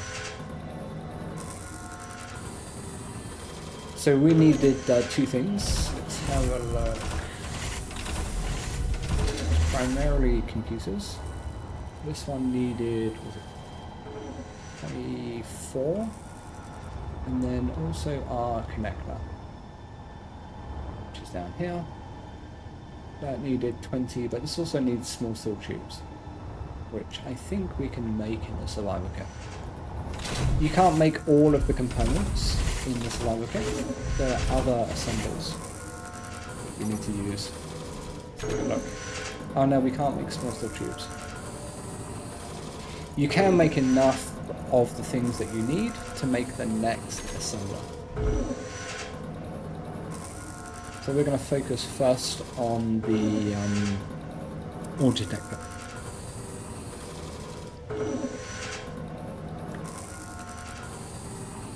Still see the scavenger.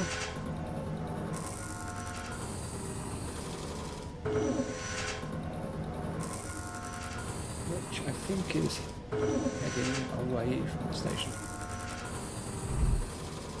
I'd like to test and see if one of these ships goes inside the bubble, if we can use that table that we saw just now to take it over.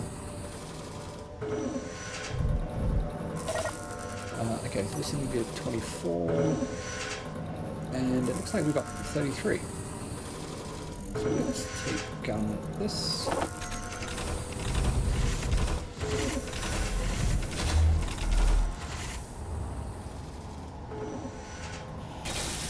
Okay, now we're above functional line. It will work. I prefer to finish it off because we have the max right now.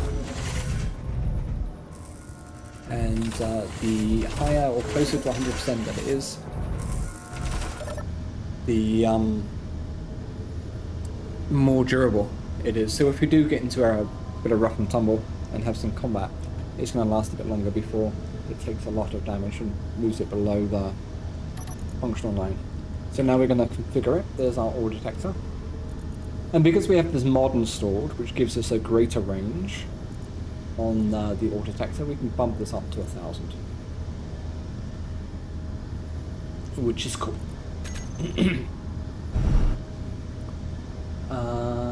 So, here we've got silver and iron. We've bookmarked it. We're gonna look for another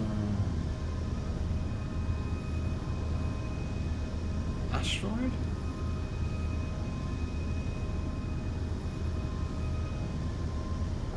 I was just looking at that ship. I don't know if I should move in and take it. Let's take a look around. See, oh, and there's something red there. I think that's the unknown signal.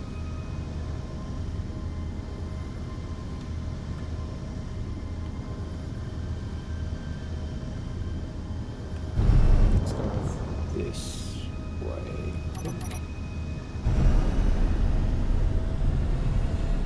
There's one here, and there's one just there. I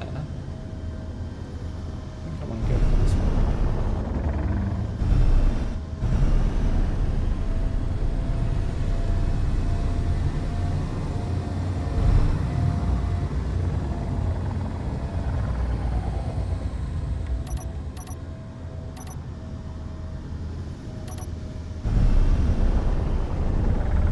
Wondering what's on that scavenger ship. Yeah, we'll take a look at this one first, but I don't want to be too far away from the station because there is traffic, and we do want to pirate a ship.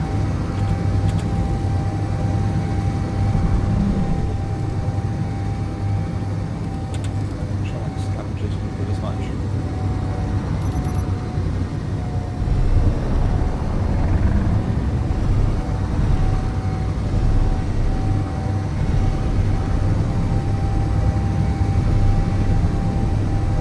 We'll check this out, but we'll probably turn around afterwards and head a bit more towards the station.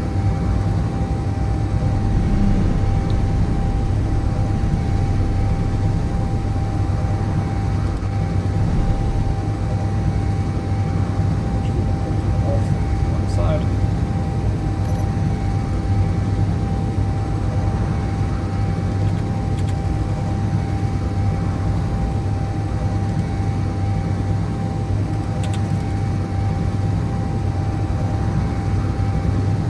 as we're heading towards here, I'm going to keep an eye on when that scavenger drops off the radar. And that will let me know roughly how far or how close you have to be to see it. It depends on the settings of the beacon or the antenna. Probably around 10k. So if we are within 10k of the station, we'll see anything that is on this side.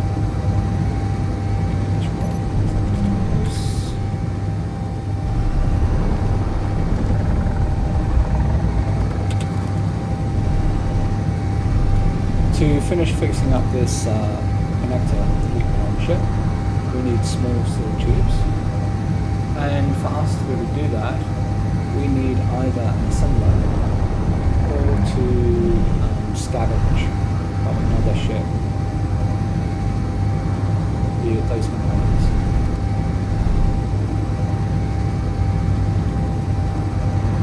Too close. Slowing down. The ion thrusters are pretty cool, especially in space. But they're not super powerful. We only have small ones. We do have to be careful around asteroids. There are hostiles.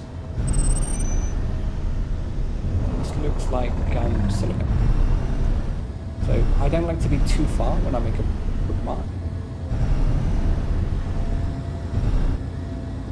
Try and stay around 500.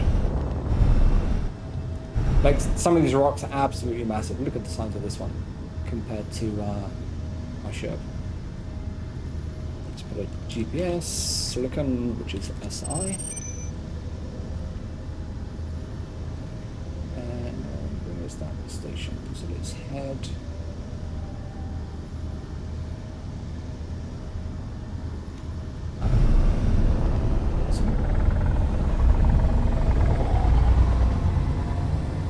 In space, you'll also find, wrecks as well as other discoverables. A lot of these red markers that you see pop up, like the Maydays and those things, they'll appear once every 60 seconds. It's a bit like hide and seek or Marco Polo. They'll give you a ping.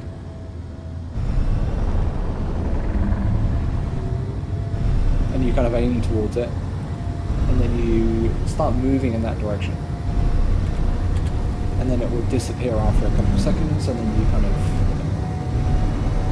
hone in, travel towards it, moving not too fast.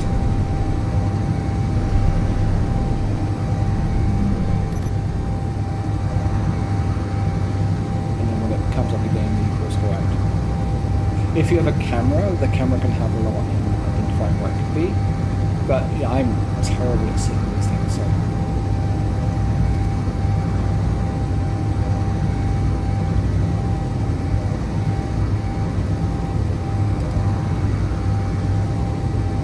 Even the camera is not great.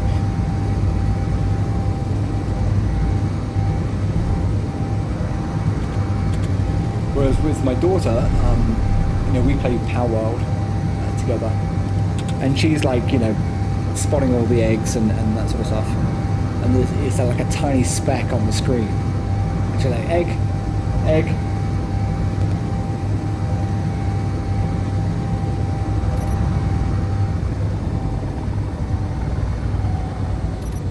So when you're traveling in space, you also have a vector. So keep that in mind. Sometimes you're kind of moving in a certain direction. And it looks like you're kind of drifting off to one side. But that's because the orientation of the spaceship to the vector that you're heading in, the direction, is not the same. You can use the circle that you see in the bottom part of the screen, slightly through to the right or to the right, and that will help you see whether you're flying head on or drifting to the left or right and that sort of stuff.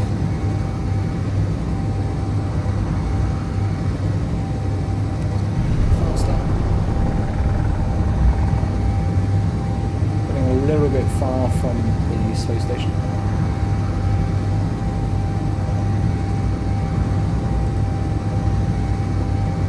What we need is iron, definitely, because that's a lot of the building materials are made from iron. We also, it'd be nice to find a uranium. It's fairly rare, but it would set us up. Magnesium would be great for money. We can sell magnesium powder at the station and generate credits pretty quickly. And then we would be able to buy a ship. The starter ships are okay. Nothing to kind of write home about. But here we have ice and silicon. Okay, the ice is useful for later, not for now. When we have a hydrogen ship, then we'll need ice deposits.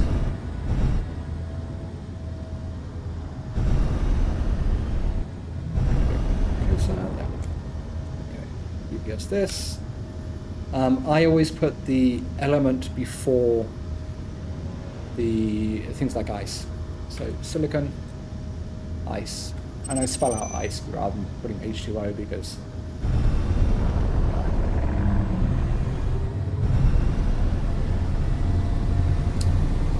okay, so we are mapping out a few asteroids. More detectors coming in handy. Another rock just there.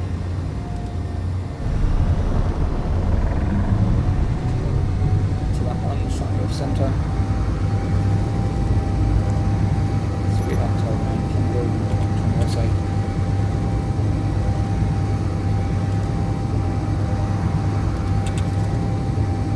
And again, the main reason for this is that I want to hijack a ship.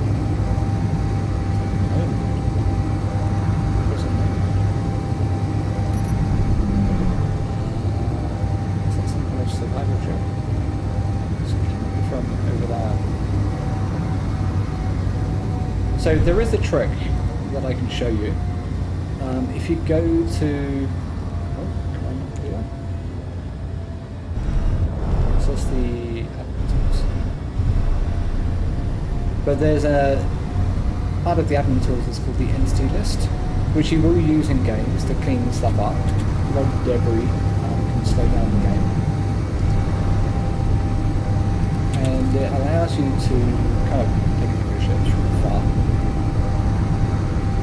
It allows you to cheat, do some underhanded stuff as well.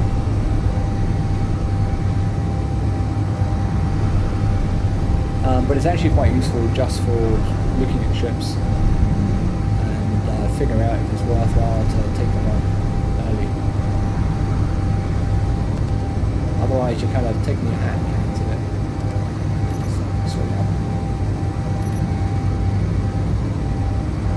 okay, a little bit too fast.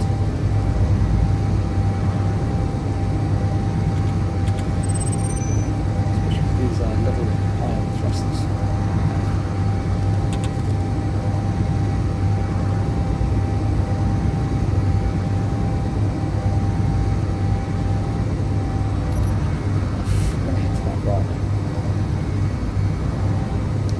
So the station will have transport ships, cargo ships, travelling to it. So that's always worthwhile to kind of hang around the station to see one of those.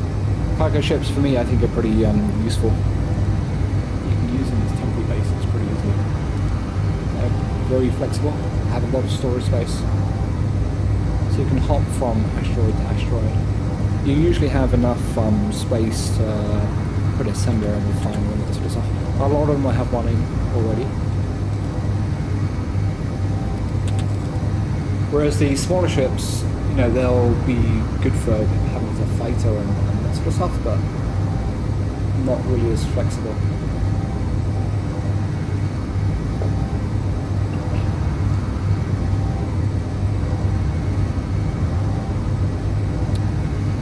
Let's have a look. While we're heading towards this, let's just check what else we have on the ship. So we have an H2O2 generator, which is good. That would turn ice into oxygen and hydrogen. I don't think we have no, we don't have a reactor. We've got a hydrogen engine, which means we can turn hydrogen into power. But I don't think we have a tank. We have an oxygen tank and a hydrogen tank.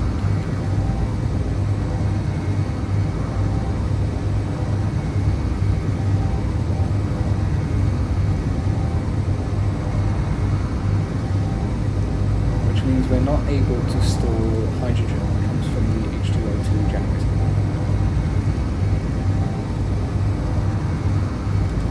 Okay, this baby is getting close. We're about 10k away from that station. Which means we should see stuff that's going towards it.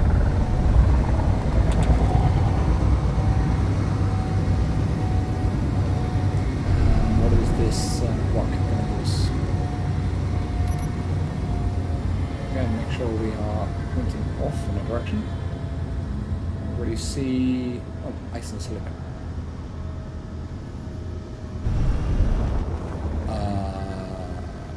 Could we already be here?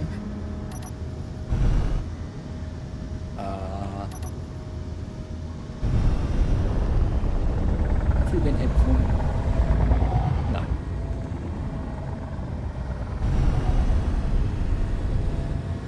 Okay. Just unlucky, I guess. There's another rock to the right that we can check out. So let's come here, put a bookmark, and go towards that one.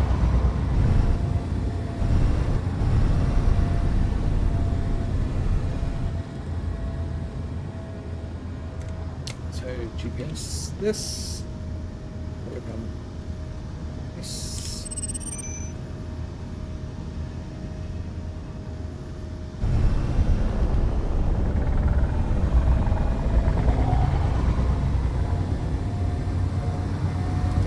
In the cold depths of space.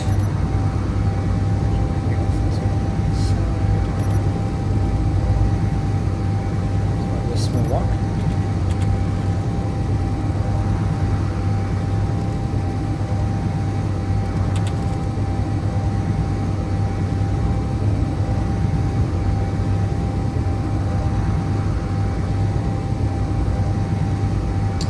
Small planet you can see in the top right hand corner orbiting the I think it's orbiting this gas giant.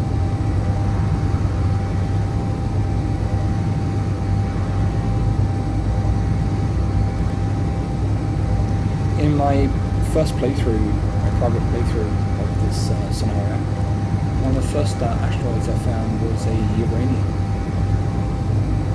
which was absolutely fantastic. You need uranium for some ammo types, but also for building reactors. And it's the fuel inside the reactors. So power generation was pretty good from the get-go. And it was a massive asteroid. I built a rather large base. Solved all my fuel problems for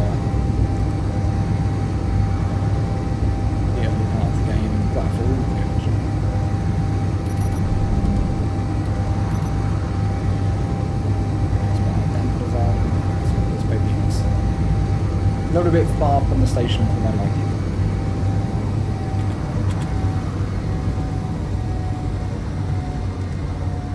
Not seeing anything flashy red yet. But there are drones which hide out in some asteroids which can be oh, ions. Okay. And silicon. That is pretty handy. A little bit closer. Okay. Let's mark it.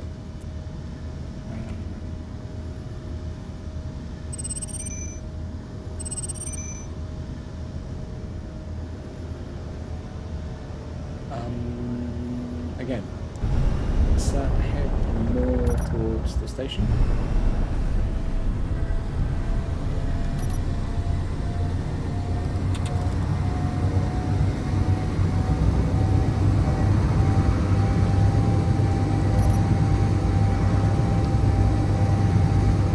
The station is your safe harbour until you've built yourself a base.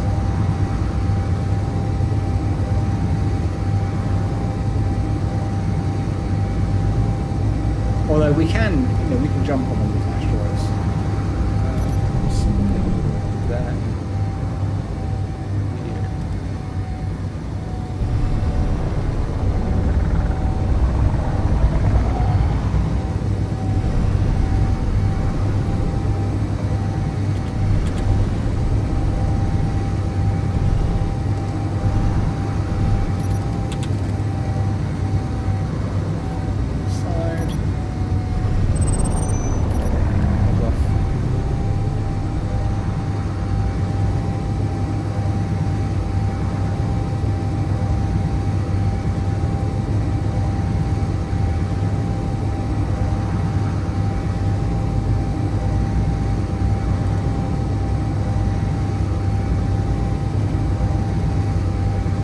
Maybe I should have been a bit quicker in that piracy earlier in these transport ships.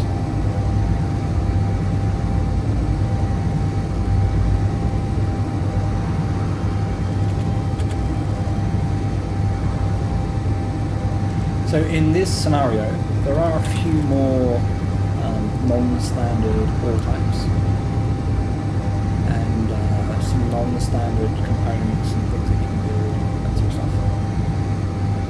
In terms of natural ores like iron and silicon and uranium and that sort of stuff, I think you can find all of them on asteroids. On planets, generally speaking, you can find everything apart from uranium. Uranium. What do we have? Uranium and silver. Nice. Okay. That is super.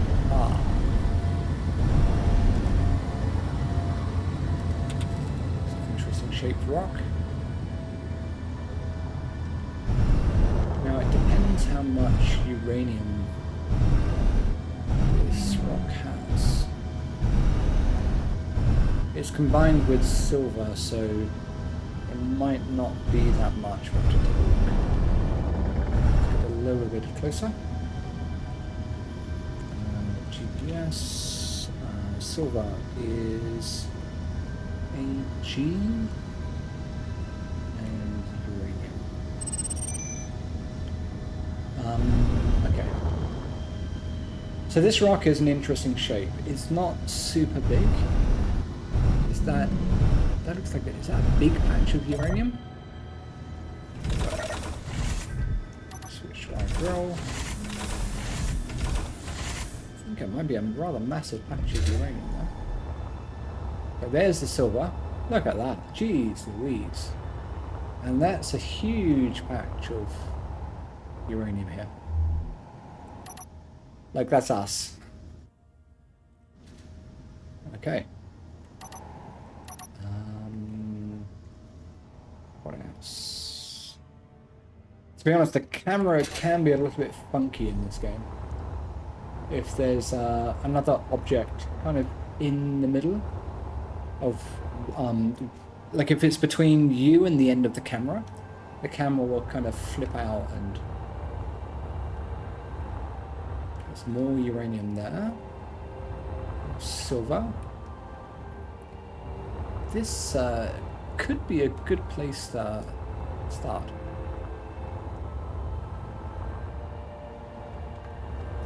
What's on the other side? There's more. Is that part of the same silver patch?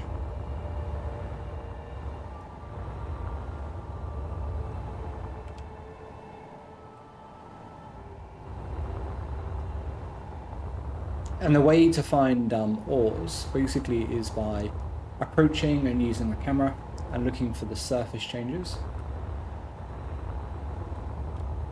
There's more silver, a lot of silver here. Silver's really, really useful. More useful than gold.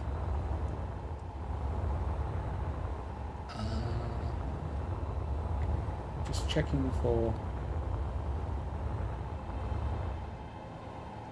It's not uranium, it's just a weird looking mesh.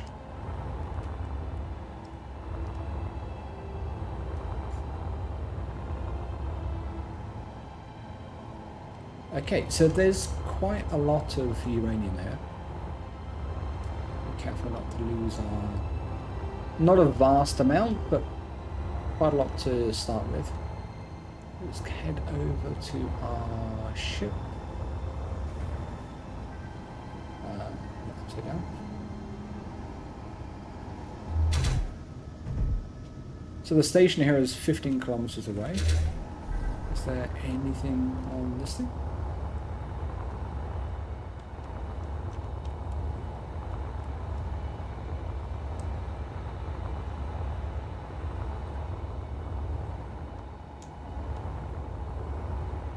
This might be a reasonable place to start. The problem is the iron.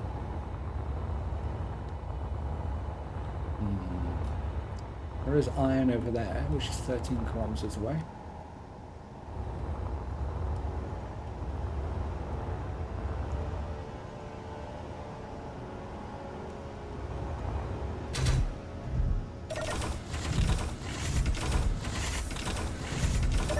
So let's take a look. Here we have uranium and silver.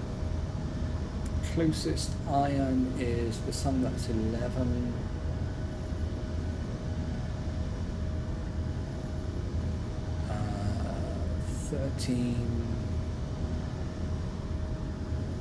There's ice within that range as well.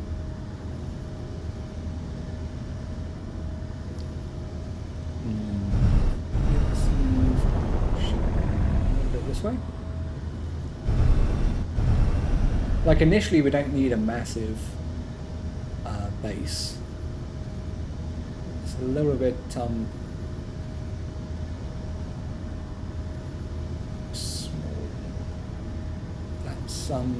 70, 80, 90, 100 kilometers away, no, 100 meters away, which is in range of guns. It might be an idea to build kind of a little base on the surface of this asteroid. You know, we'll be drilling out this uranium here anyway. And yeah, the iron isn't too far from here. We can use stone initially.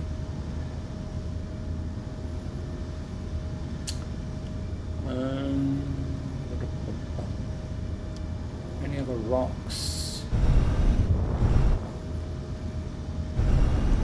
Gotta be careful when you move the camera around and then start moving.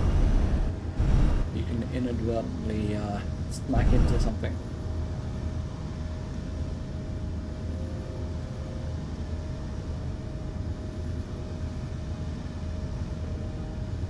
There's another rock just up here.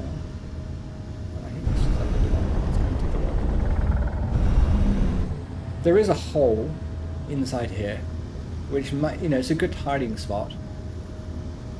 And it could be a good place to kind of set up. It gives us a bit of protection from, pirates and sort of stuff. And there is that floating asteroid that's 100 meters away, 80 meters away, which is a good place to set up some guns. So you can protect one side of it fairly easily. Ooh, cargo transport, where are you? 6 kilometers that way.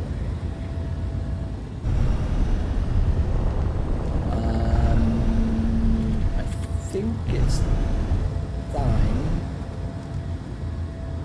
Where's the uranium? Come on. Up. Uranium, this way.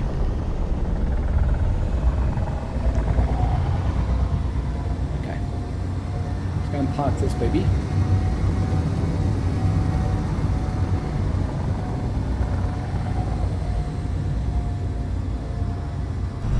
to try and take that cargo ship.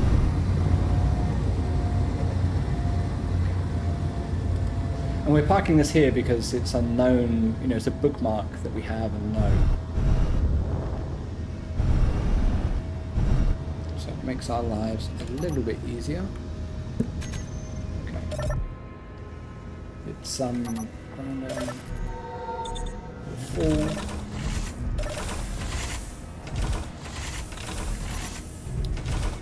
Where is that cargo transport? Over there. Let's take a look.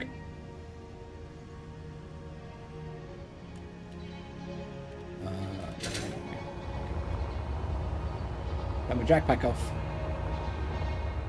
Let's go and have a look.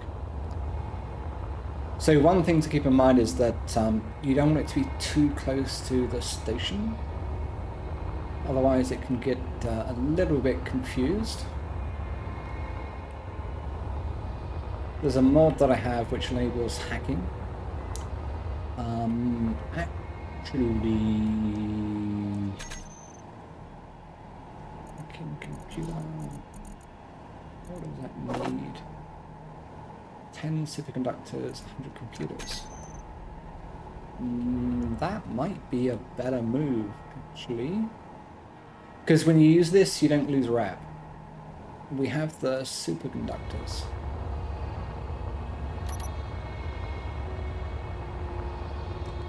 I think we have most of the things, maybe not computers.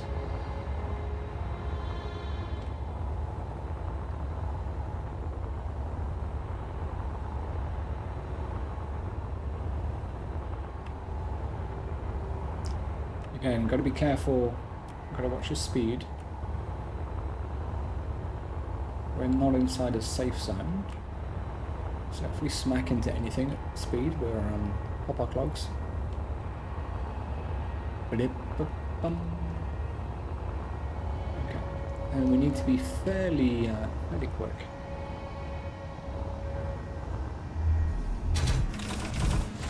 Okay, this.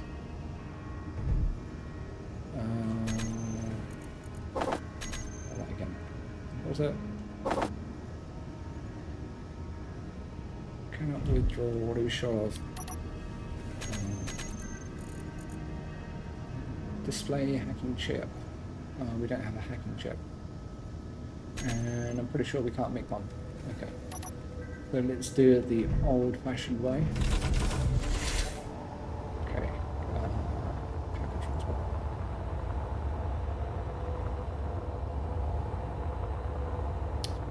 We don't have a decent assembler at the moment. We only have the survival kit. So we can't make the hacking chip.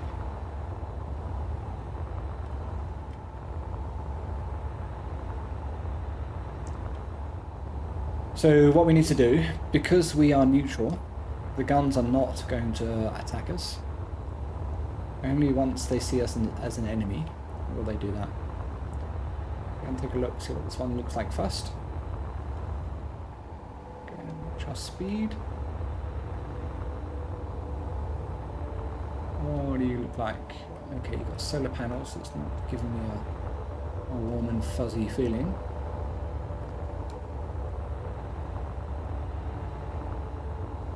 Cargo transport. Don't really see much on it. I think once we get within 100, we can look. Yeah, that's not a great one. You can see our reputation is dropping once you get too close to it. So I just want to be extra careful. I don't want our rep to drop too much. Now, it's going to plummet like a stone once we hijack a ship.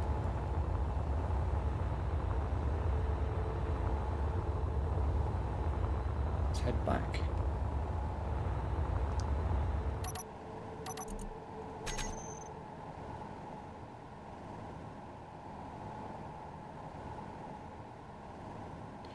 The jetpack is pretty good.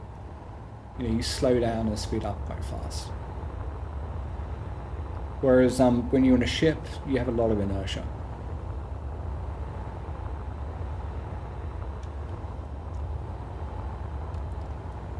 I think we're gonna build something here. We're relatively close to the station, so it means that we can sell stuff. This has got silver and uranium, which is really useful. It's going to help us a ton. There's a couple of nooks and crannies, a few floating objects, which we can use for mounting guns on and that sort of stuff. And there was a tunnel, I guess from some previous mining operation. Where was it? It's not a super tunnel, but it's not bad. It gives us a bit of protection. It's mostly in case some hostiles, wander too close and start taking pot shots at us. It gives us we have to focus on less directions to protect ourselves. There's a reasonably sized patch here, and there's silver just around there. This is a relatively nice area to build in.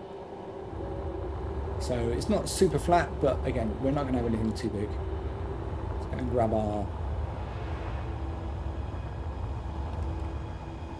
ship. Ooh.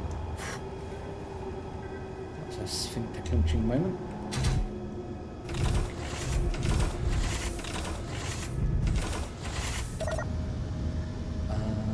Okay.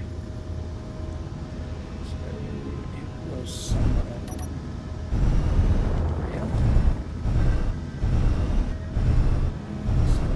Blinding me a little bit.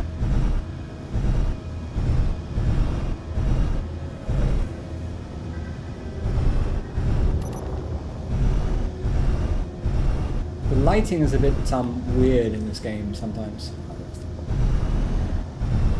A big uranium patch, which we will harvest.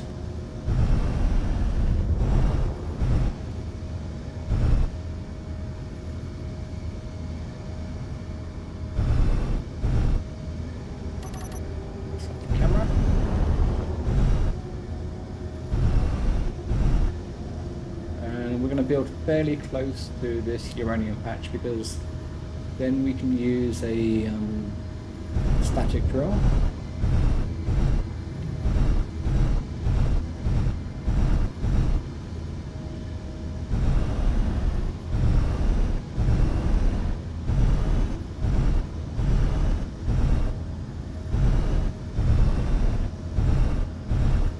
And the only crappy thing about from the ground, this particular location is the sunlight. So let's come out of this. And the reason why it's crappy is that we only have limited options for power generation. On planets you have access to wind as well as solar, but in space you only really have access to solar. There's no wind on asteroids. So we need to find a place that allows us to build some solar panels. And ideally a place that gets a lot of light. I'm not 100% sure of which direction the sun moves in.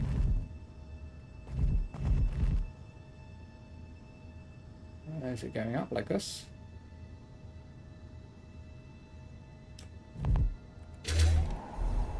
A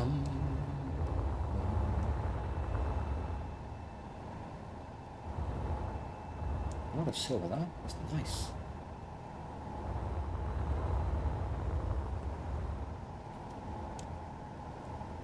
So we could, let's have a look. We could build some solar panels kind of up here.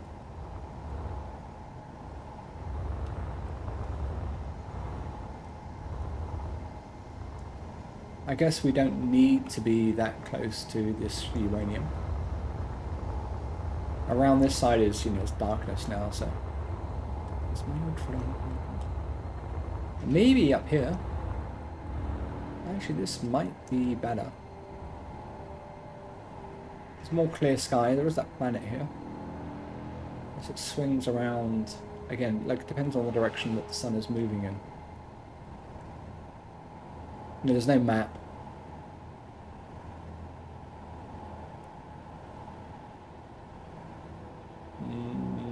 Let's wait a sec.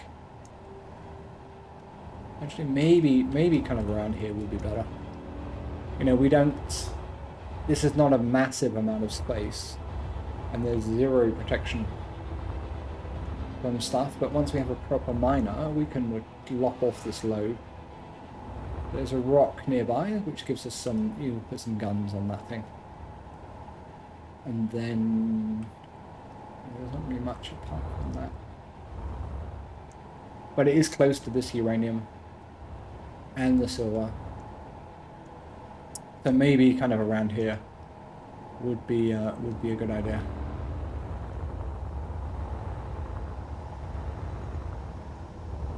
You know, I like the idea of the cover, but you know, without power, we're going to be screwed. So we've got to be practical.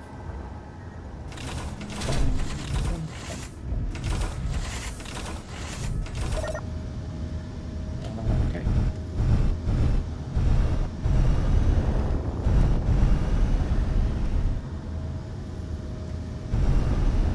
Again, you've got to be cognizant of the directions that you're moving in. It's very easy to back into a chunk of rock. That's going to put a crimp in your day.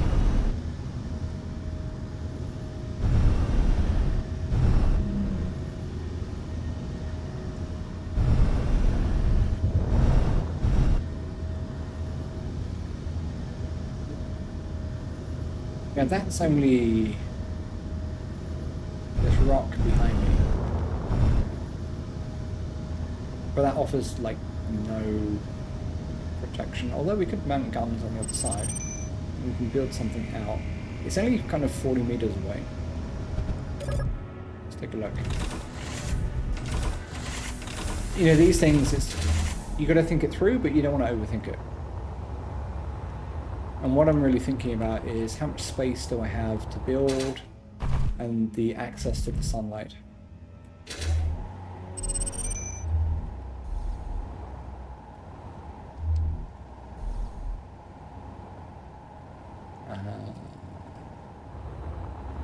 Yeah, it's not bad.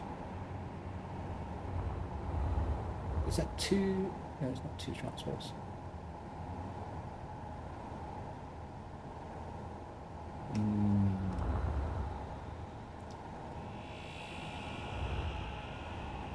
I think initially it's better to build over here, because we're going to want to process the things that we're mining.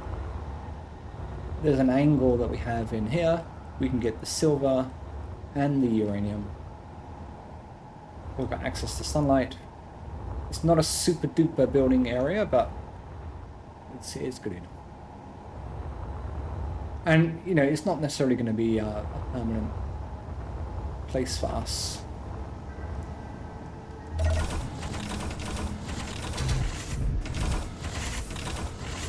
So let's settle here. Okay.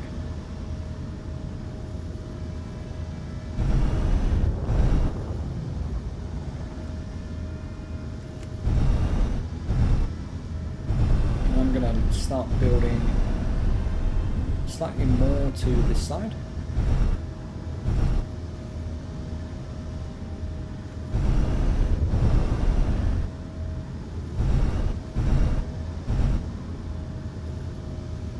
Looks like we have good access to sunlight.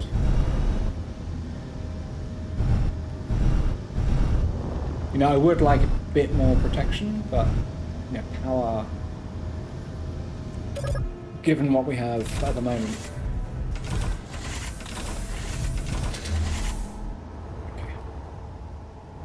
So let's get some materials.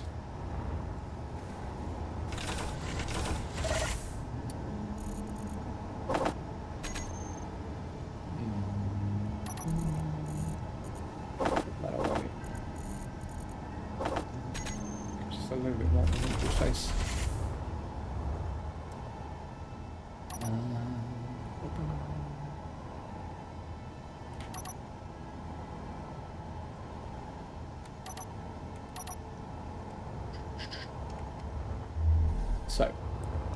That's going to be our reference point. Going to want to build into this. Well, we're going to want to drill into this. So we need to think of where our drills are going to be. And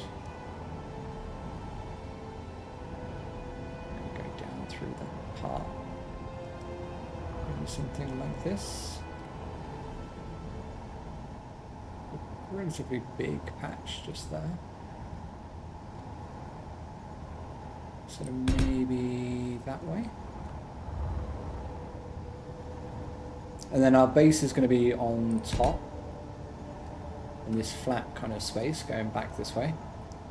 And then our drill is going to come off here. Excuse me. And come down into this part. And here we're looking at a lot of depth, which basically makes that, you know, even a small drill drilling down into this part is going to give us a lot of material. It's also pretty close to the silver, which is just over there.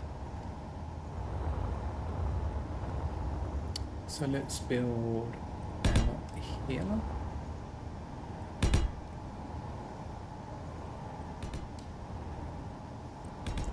Keep our eyes open for another cargo ship. And then I think what we're going to do, because we're going to go down this side for the silver, we're going to kind of bring this thing out this way for our solar panels.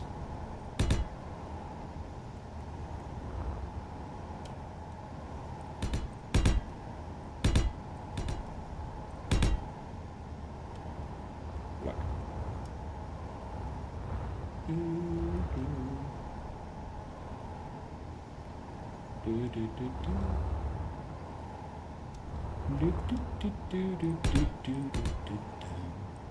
Okay. Something like this. Too close to any other obstacles. Okay. We need a rotor, just a normal rotor. And a hinge.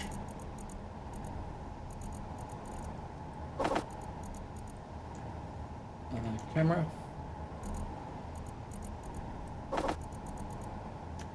And solar. Okay.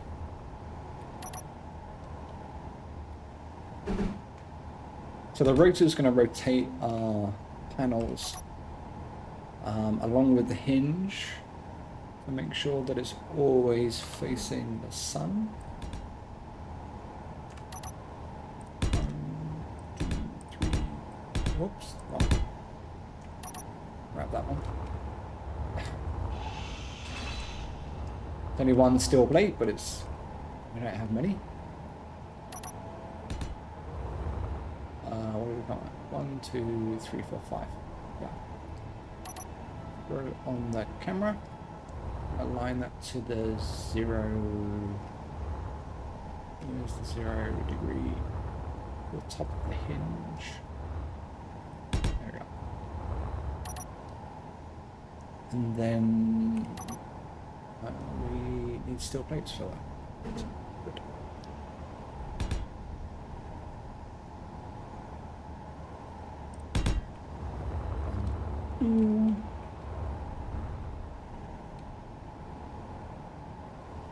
Done with it. There we go.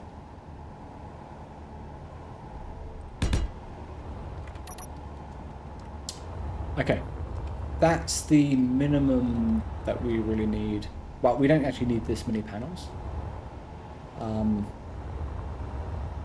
Let's go over here and make sure we have things on. Do the same to this, otherwise the weight of this structure can make everything start falling.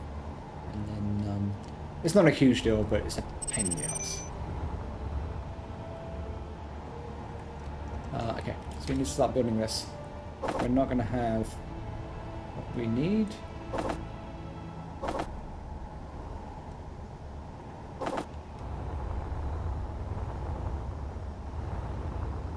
But we can grind some rocks. Is he near us?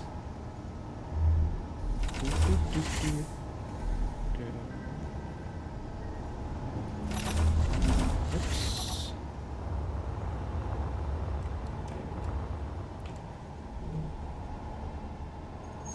Now I can't remember which was the number of the transport we looked at just now.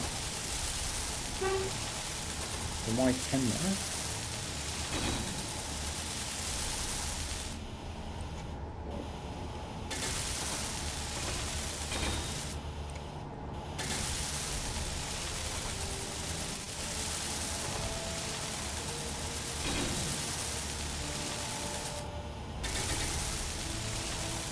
I know, there's one other thing we need for the panels. Which is a turret controller. Turret controller is basically the computer, the brain, that will control the turrets. Control the panels for us. Oh, interior plate.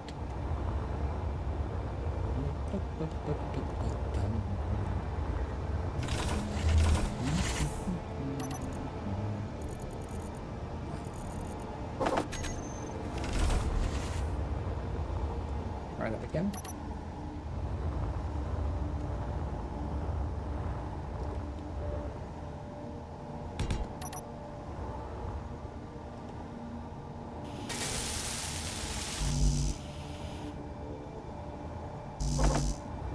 Detector components. Don't think we have a lot of those.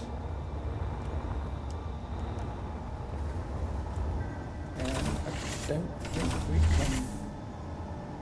Yeah, really in trouble. In trouble. Okay. That's not a huge deal. So let's get one of these. Can we get one of these panels? We should be able to.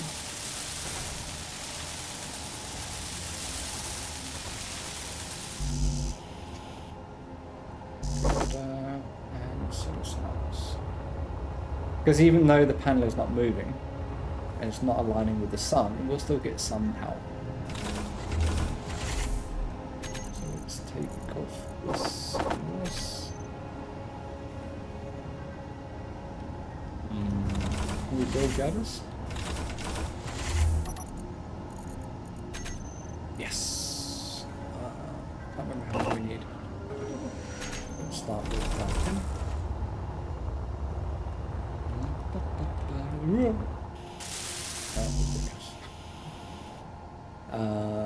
Yeah. And then while be quick enough. The Survivor kit for building is not super fast.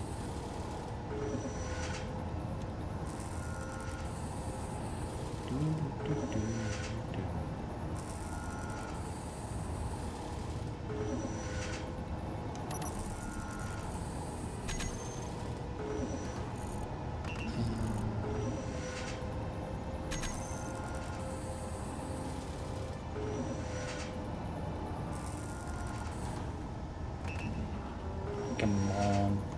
You can scavenge your own ship, but then you kind of limit.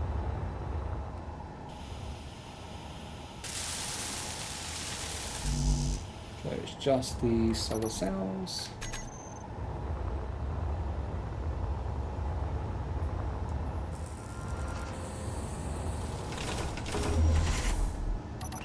Energy low. Let's top this.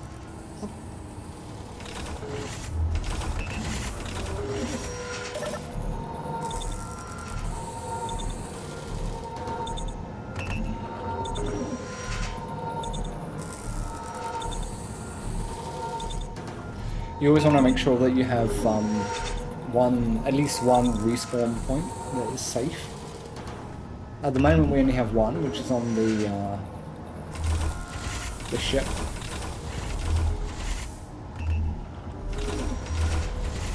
But if this blows up, then we're going to have to tough it out in space.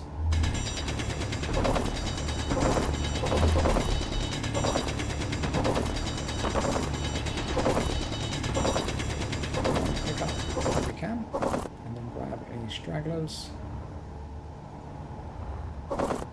Keep space tidy.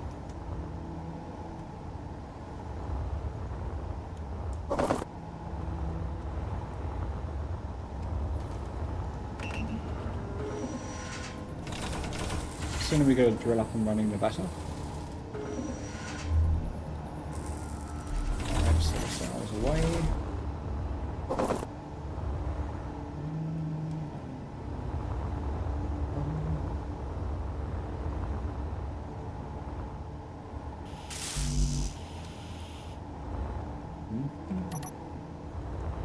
Some people imagine will get vertigo playing this game, especially in space.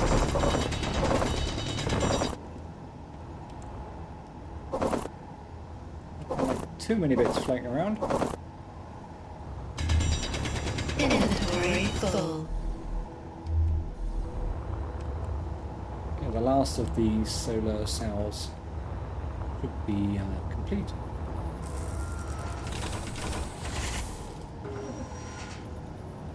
We draw 5 solar cells. What?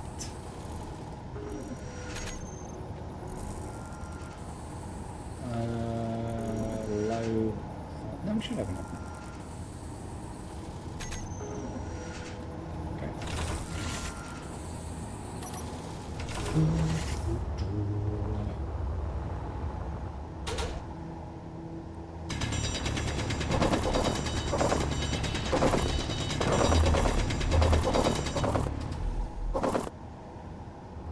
Inventory full. Ooh.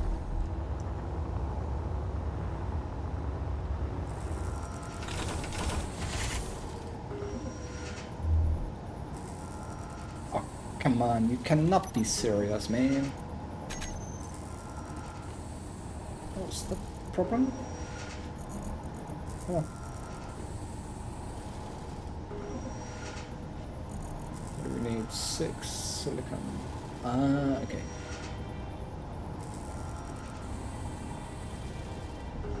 Okay, just a bit weird.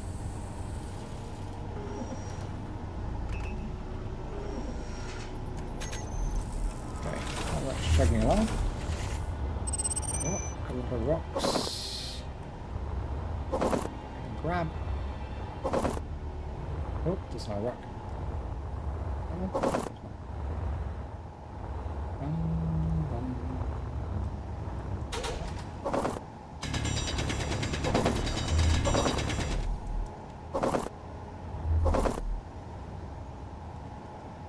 May seem silly chasing these little rocks, but you're speeding around an asteroid and suddenly hit one of these small pieces, you can get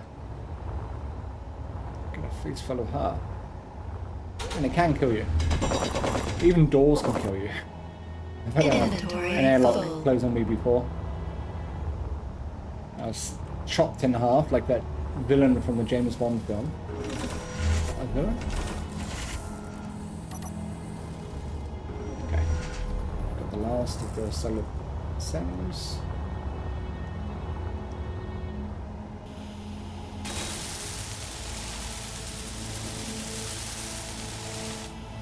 There we go.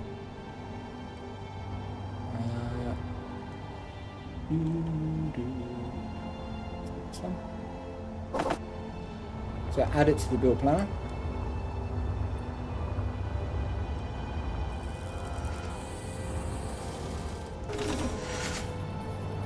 Put rock there. And then queue it up. One item cannot be put into production. Why not?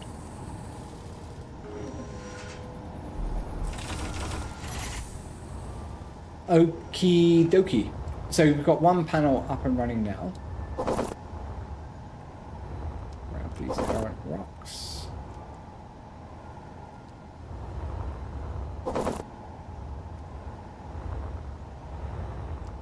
Which means we have electricity being made.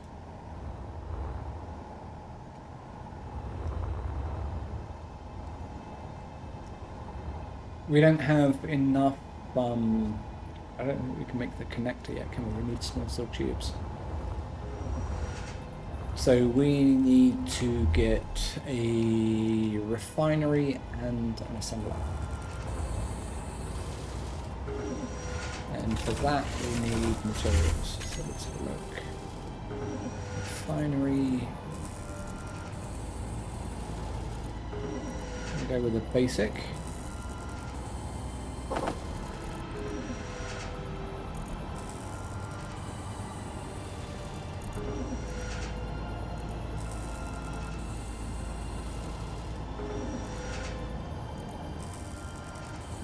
What's the difference? Computer, metal grid. I don't think we can make metal grids, can we? No.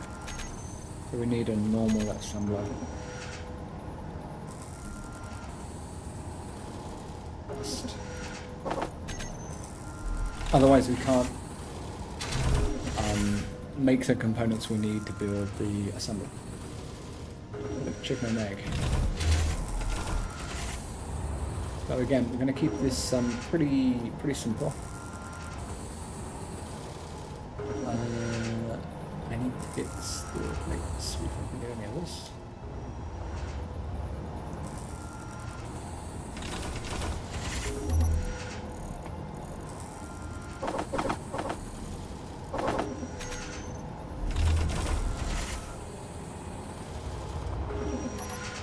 So I really enjoy this game. I am far from an expert.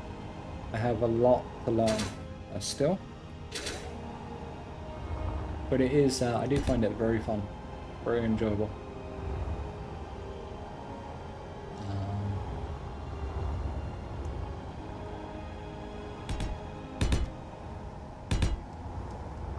That's probably a good place to be.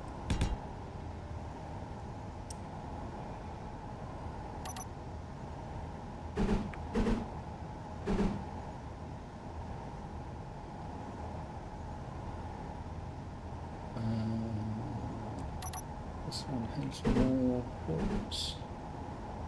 Right.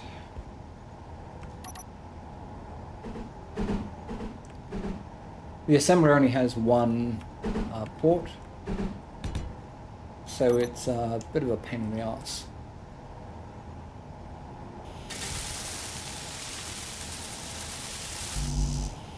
Start with the refinery.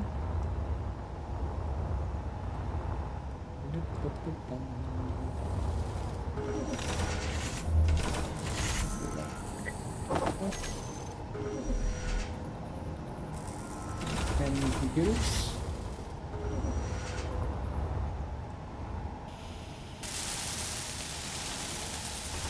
Which is very doable.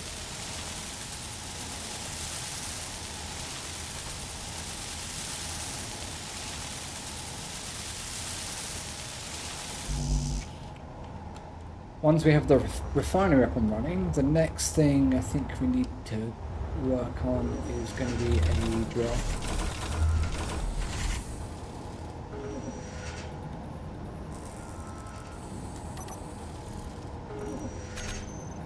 Production computers.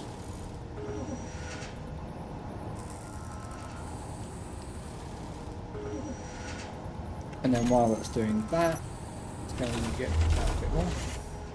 Yeah, we can throw out a simple drill. For that we will need a... We don't need anything fancy. Piston. And a normal drill.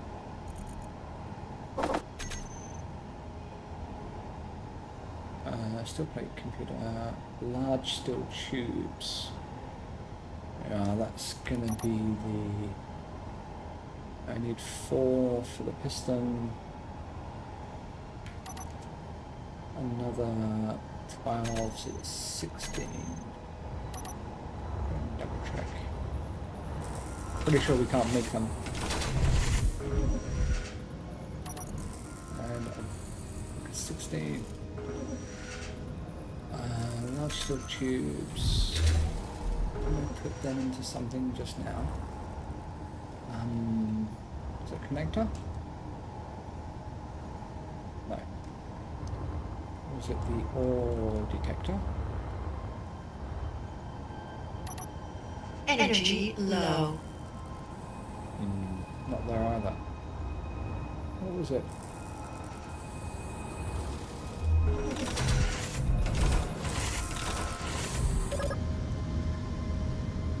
Sit in the seat, get our energies back. I guess while we're here we can just orient ourselves a little bit more. Bit of space. Line up with that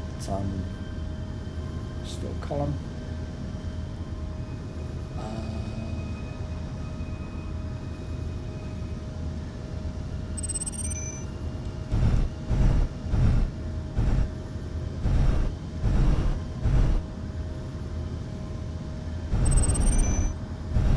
So we don't have enough materials at the moment to make a connector.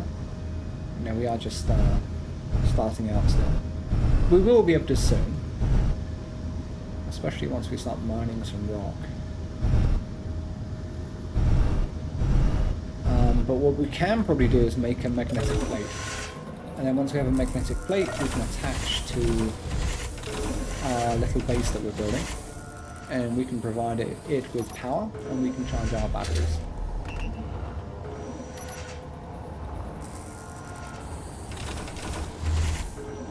Okay.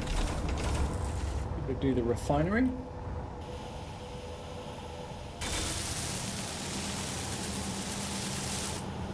Okay.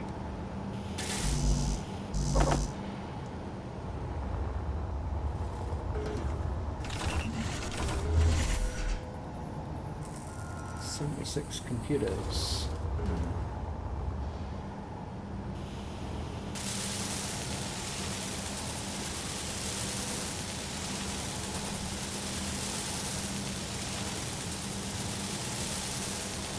Should double check that we can make displays.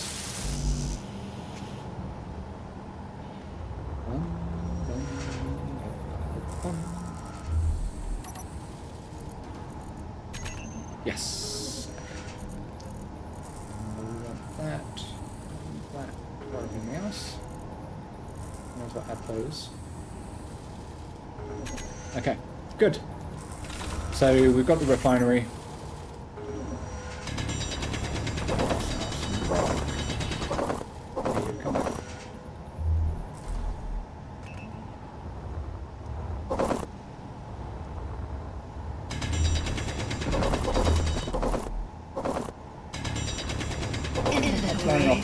Inventory full.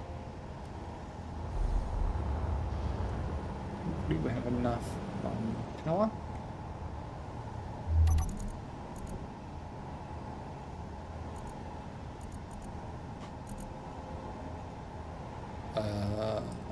Why not on?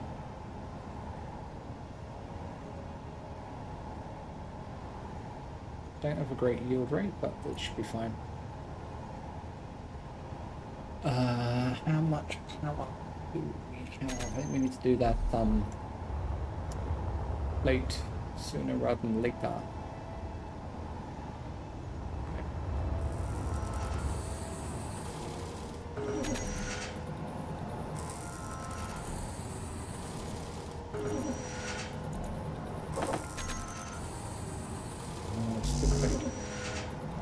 Still plate to make the plate.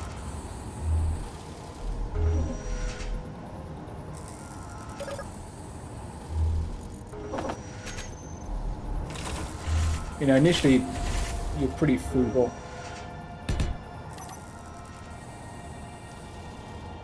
You don't have many resources.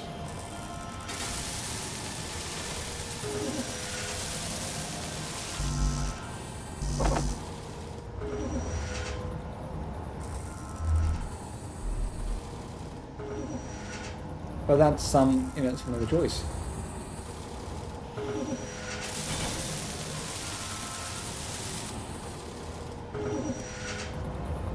challenge of figuring out how to get stuff up and running. So we're short of computers there. We do have the metal plate. Magnetic plate.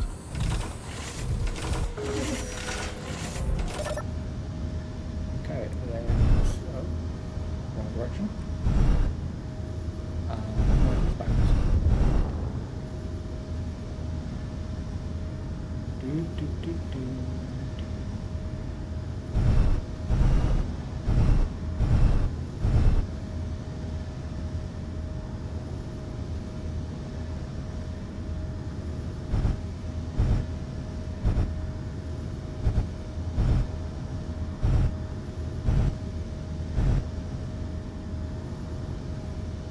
Okay.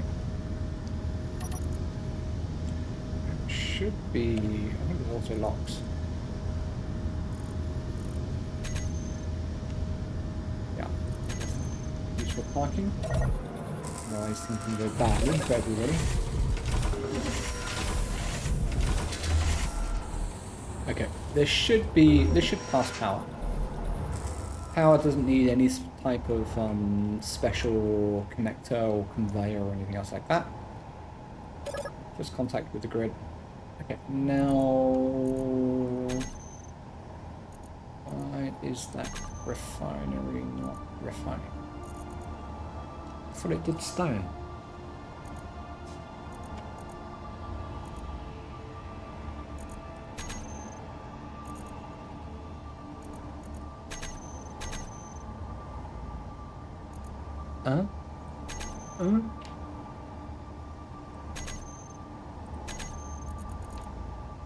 On refinery, use conveyor.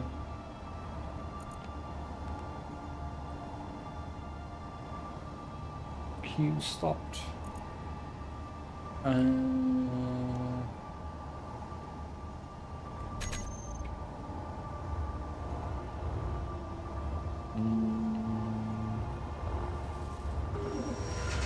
Stopped. I don't understand. The computers are on anyway.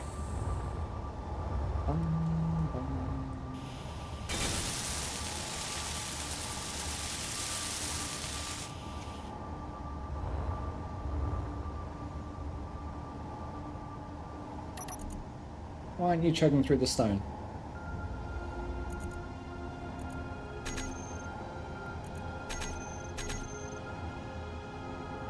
What do we need? I forgot what we need now. Steel tubes.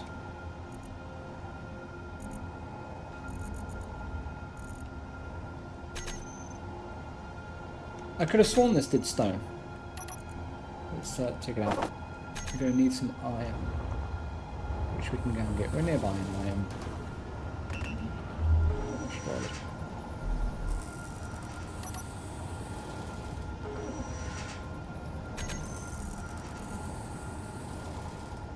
Okay. Who's going to get some iron? Like, we can use stone, and stone will give us, you know, silicon and nickel and that sort of stuff, but the ratio of what you're getting from stone is pretty small.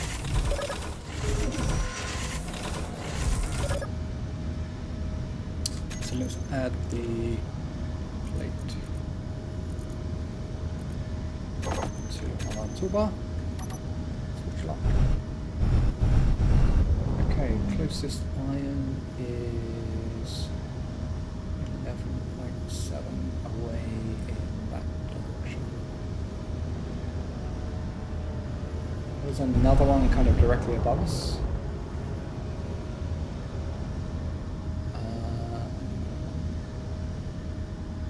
But I think I'll go to that one down there because it's closer to the station, and I still want to hijack our transport jet.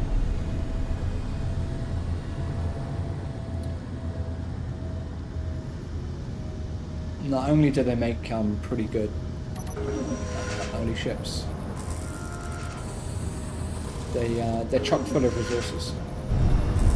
Like, even, as I said, just the components of the ships themselves. If you broke down the ship and turn it into parts, then really good at collecting stuff.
That's what happens when you're not paying attention.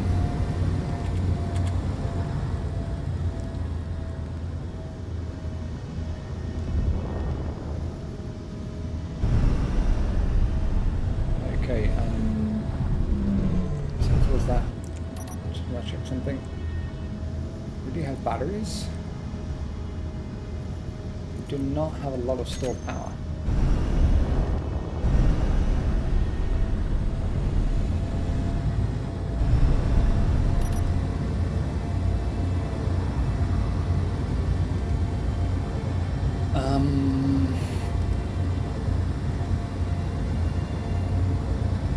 Well, we have that solar panel up now. Let's go charge our batteries again.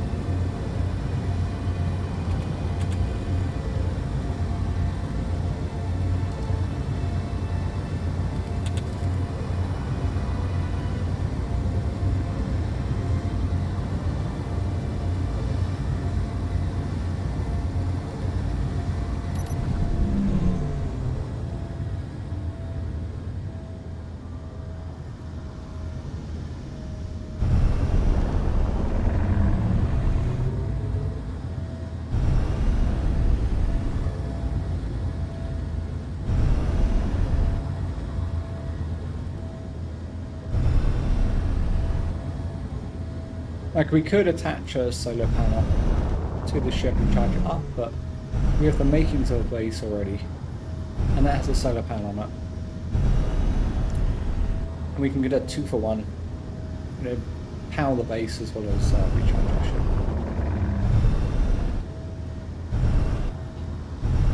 But I do need to remember to put my batteries on recharge.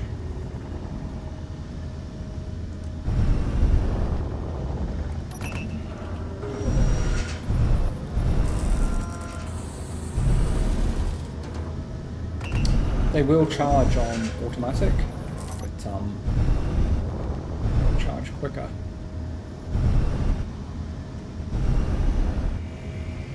Okay, can I see the iron? It looks like it's... almost looks like it's on the other side.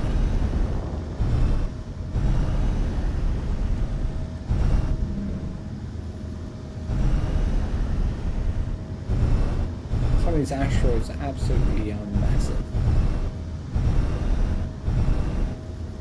The closer we can get, the less travel we have.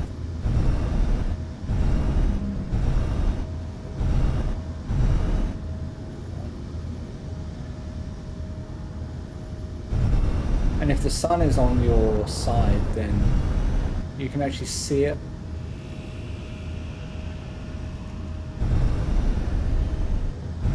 On the surface. Of course, depending where it is.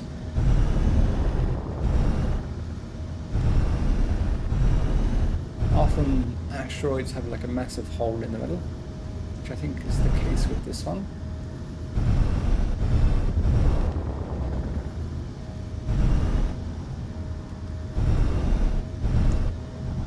Pretty cool asteroid, actually.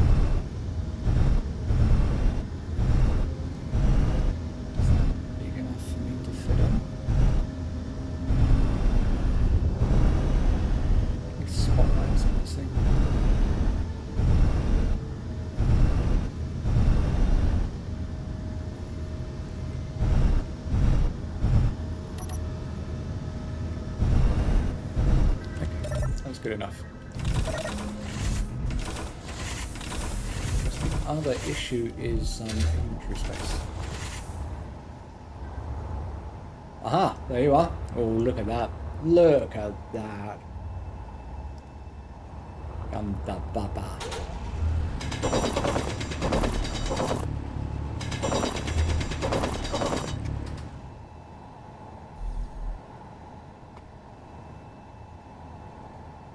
There's too much of this stuff.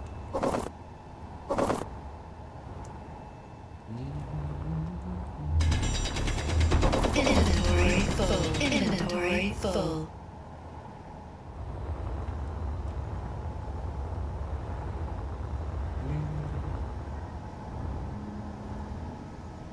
Yeah, if you have vertigo, this is not a game for you. Light on. Would be helpful if we can see.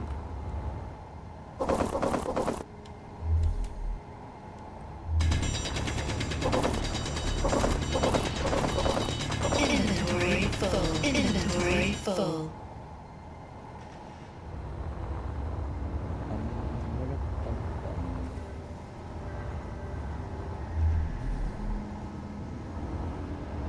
Maybe it's the bigger refinery that can do the stone.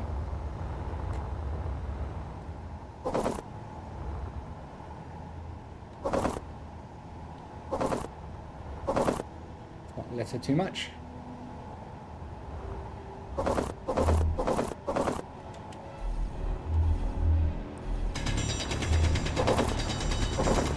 Inventory full. Inventory full.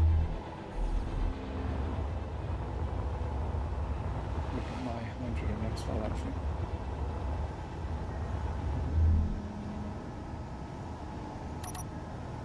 Oh, okay. Oh, another patch over there. Sweet.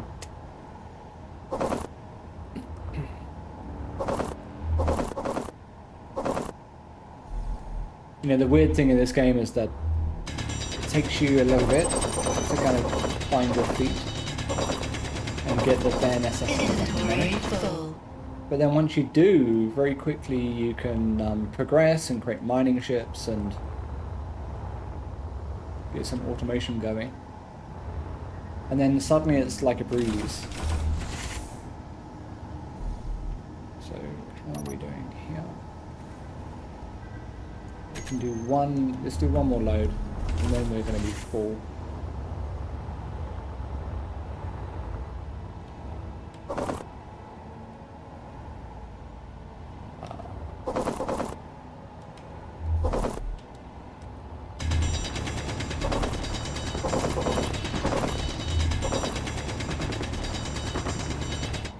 Do the old swirl. Sometimes that helps. Inventory full. Sometimes it doesn't.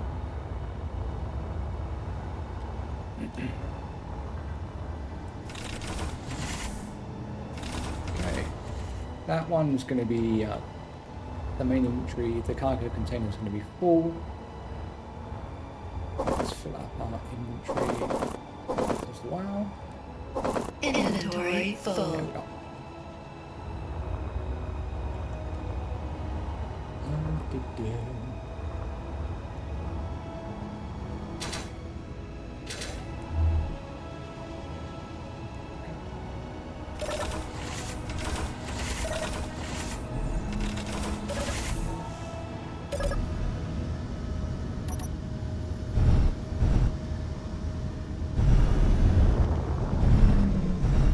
Remember the way out.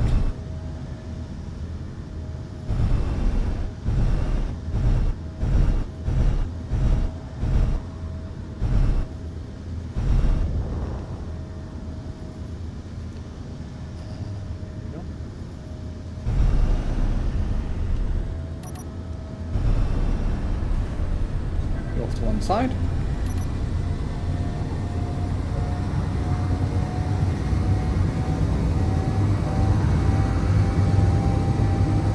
Not a massive amount of iron, but you know, we're full. We can go back and get that.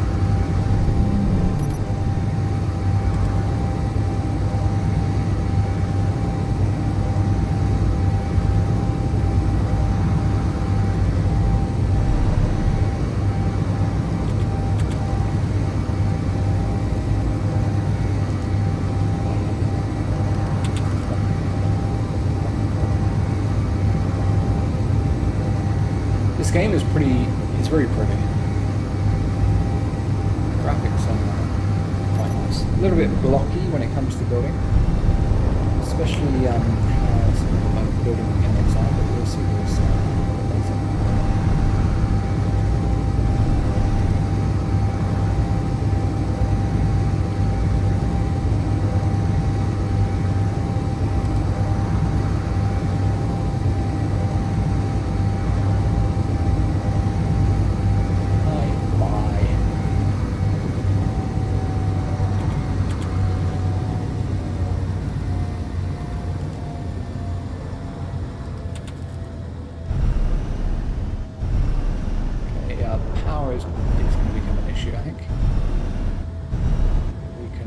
Our batteries up on this thing.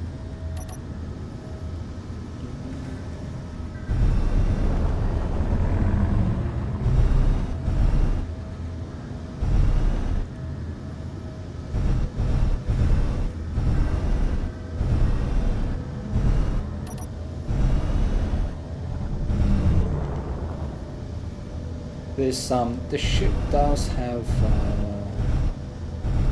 generator, I think, so if we load it with ice it can charge its batteries up.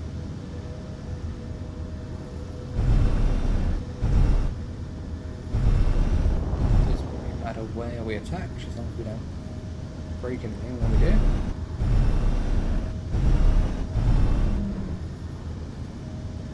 And then that looks like it's almost in place. Yeah, we'll build a proper dock once we have the materials too.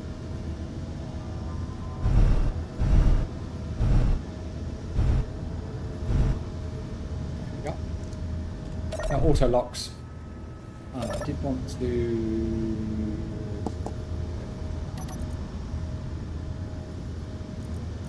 put our thrusters in a group.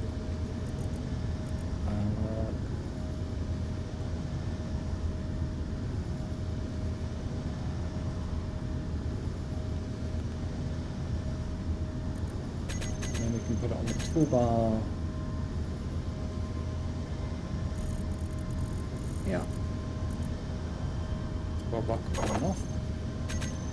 Turn off our thrusters, which will help us use less battery.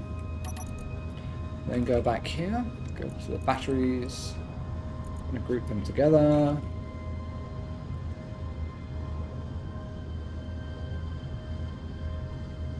We use the ship name in the group name. It helps a lot when you have multiple ships and multiple grids and that sort of stuff. A grid is basically either a ship or a base.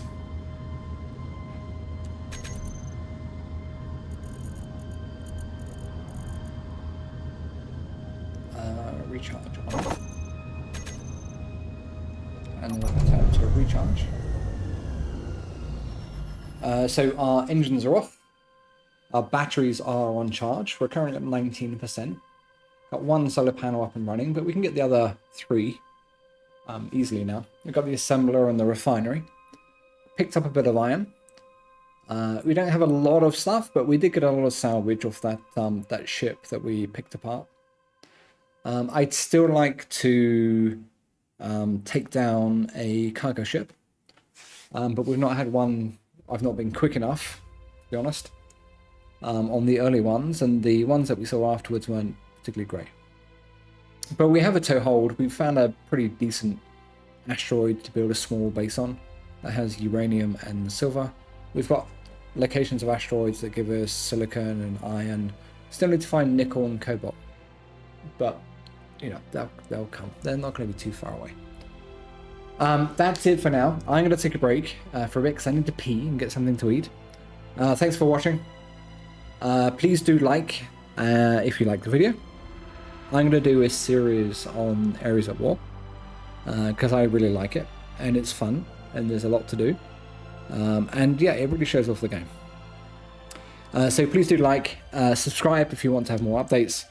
Thanks for watching, and I will catch you again next time, which is going to be pretty soon. Okay. Take care. Ciao, ciao.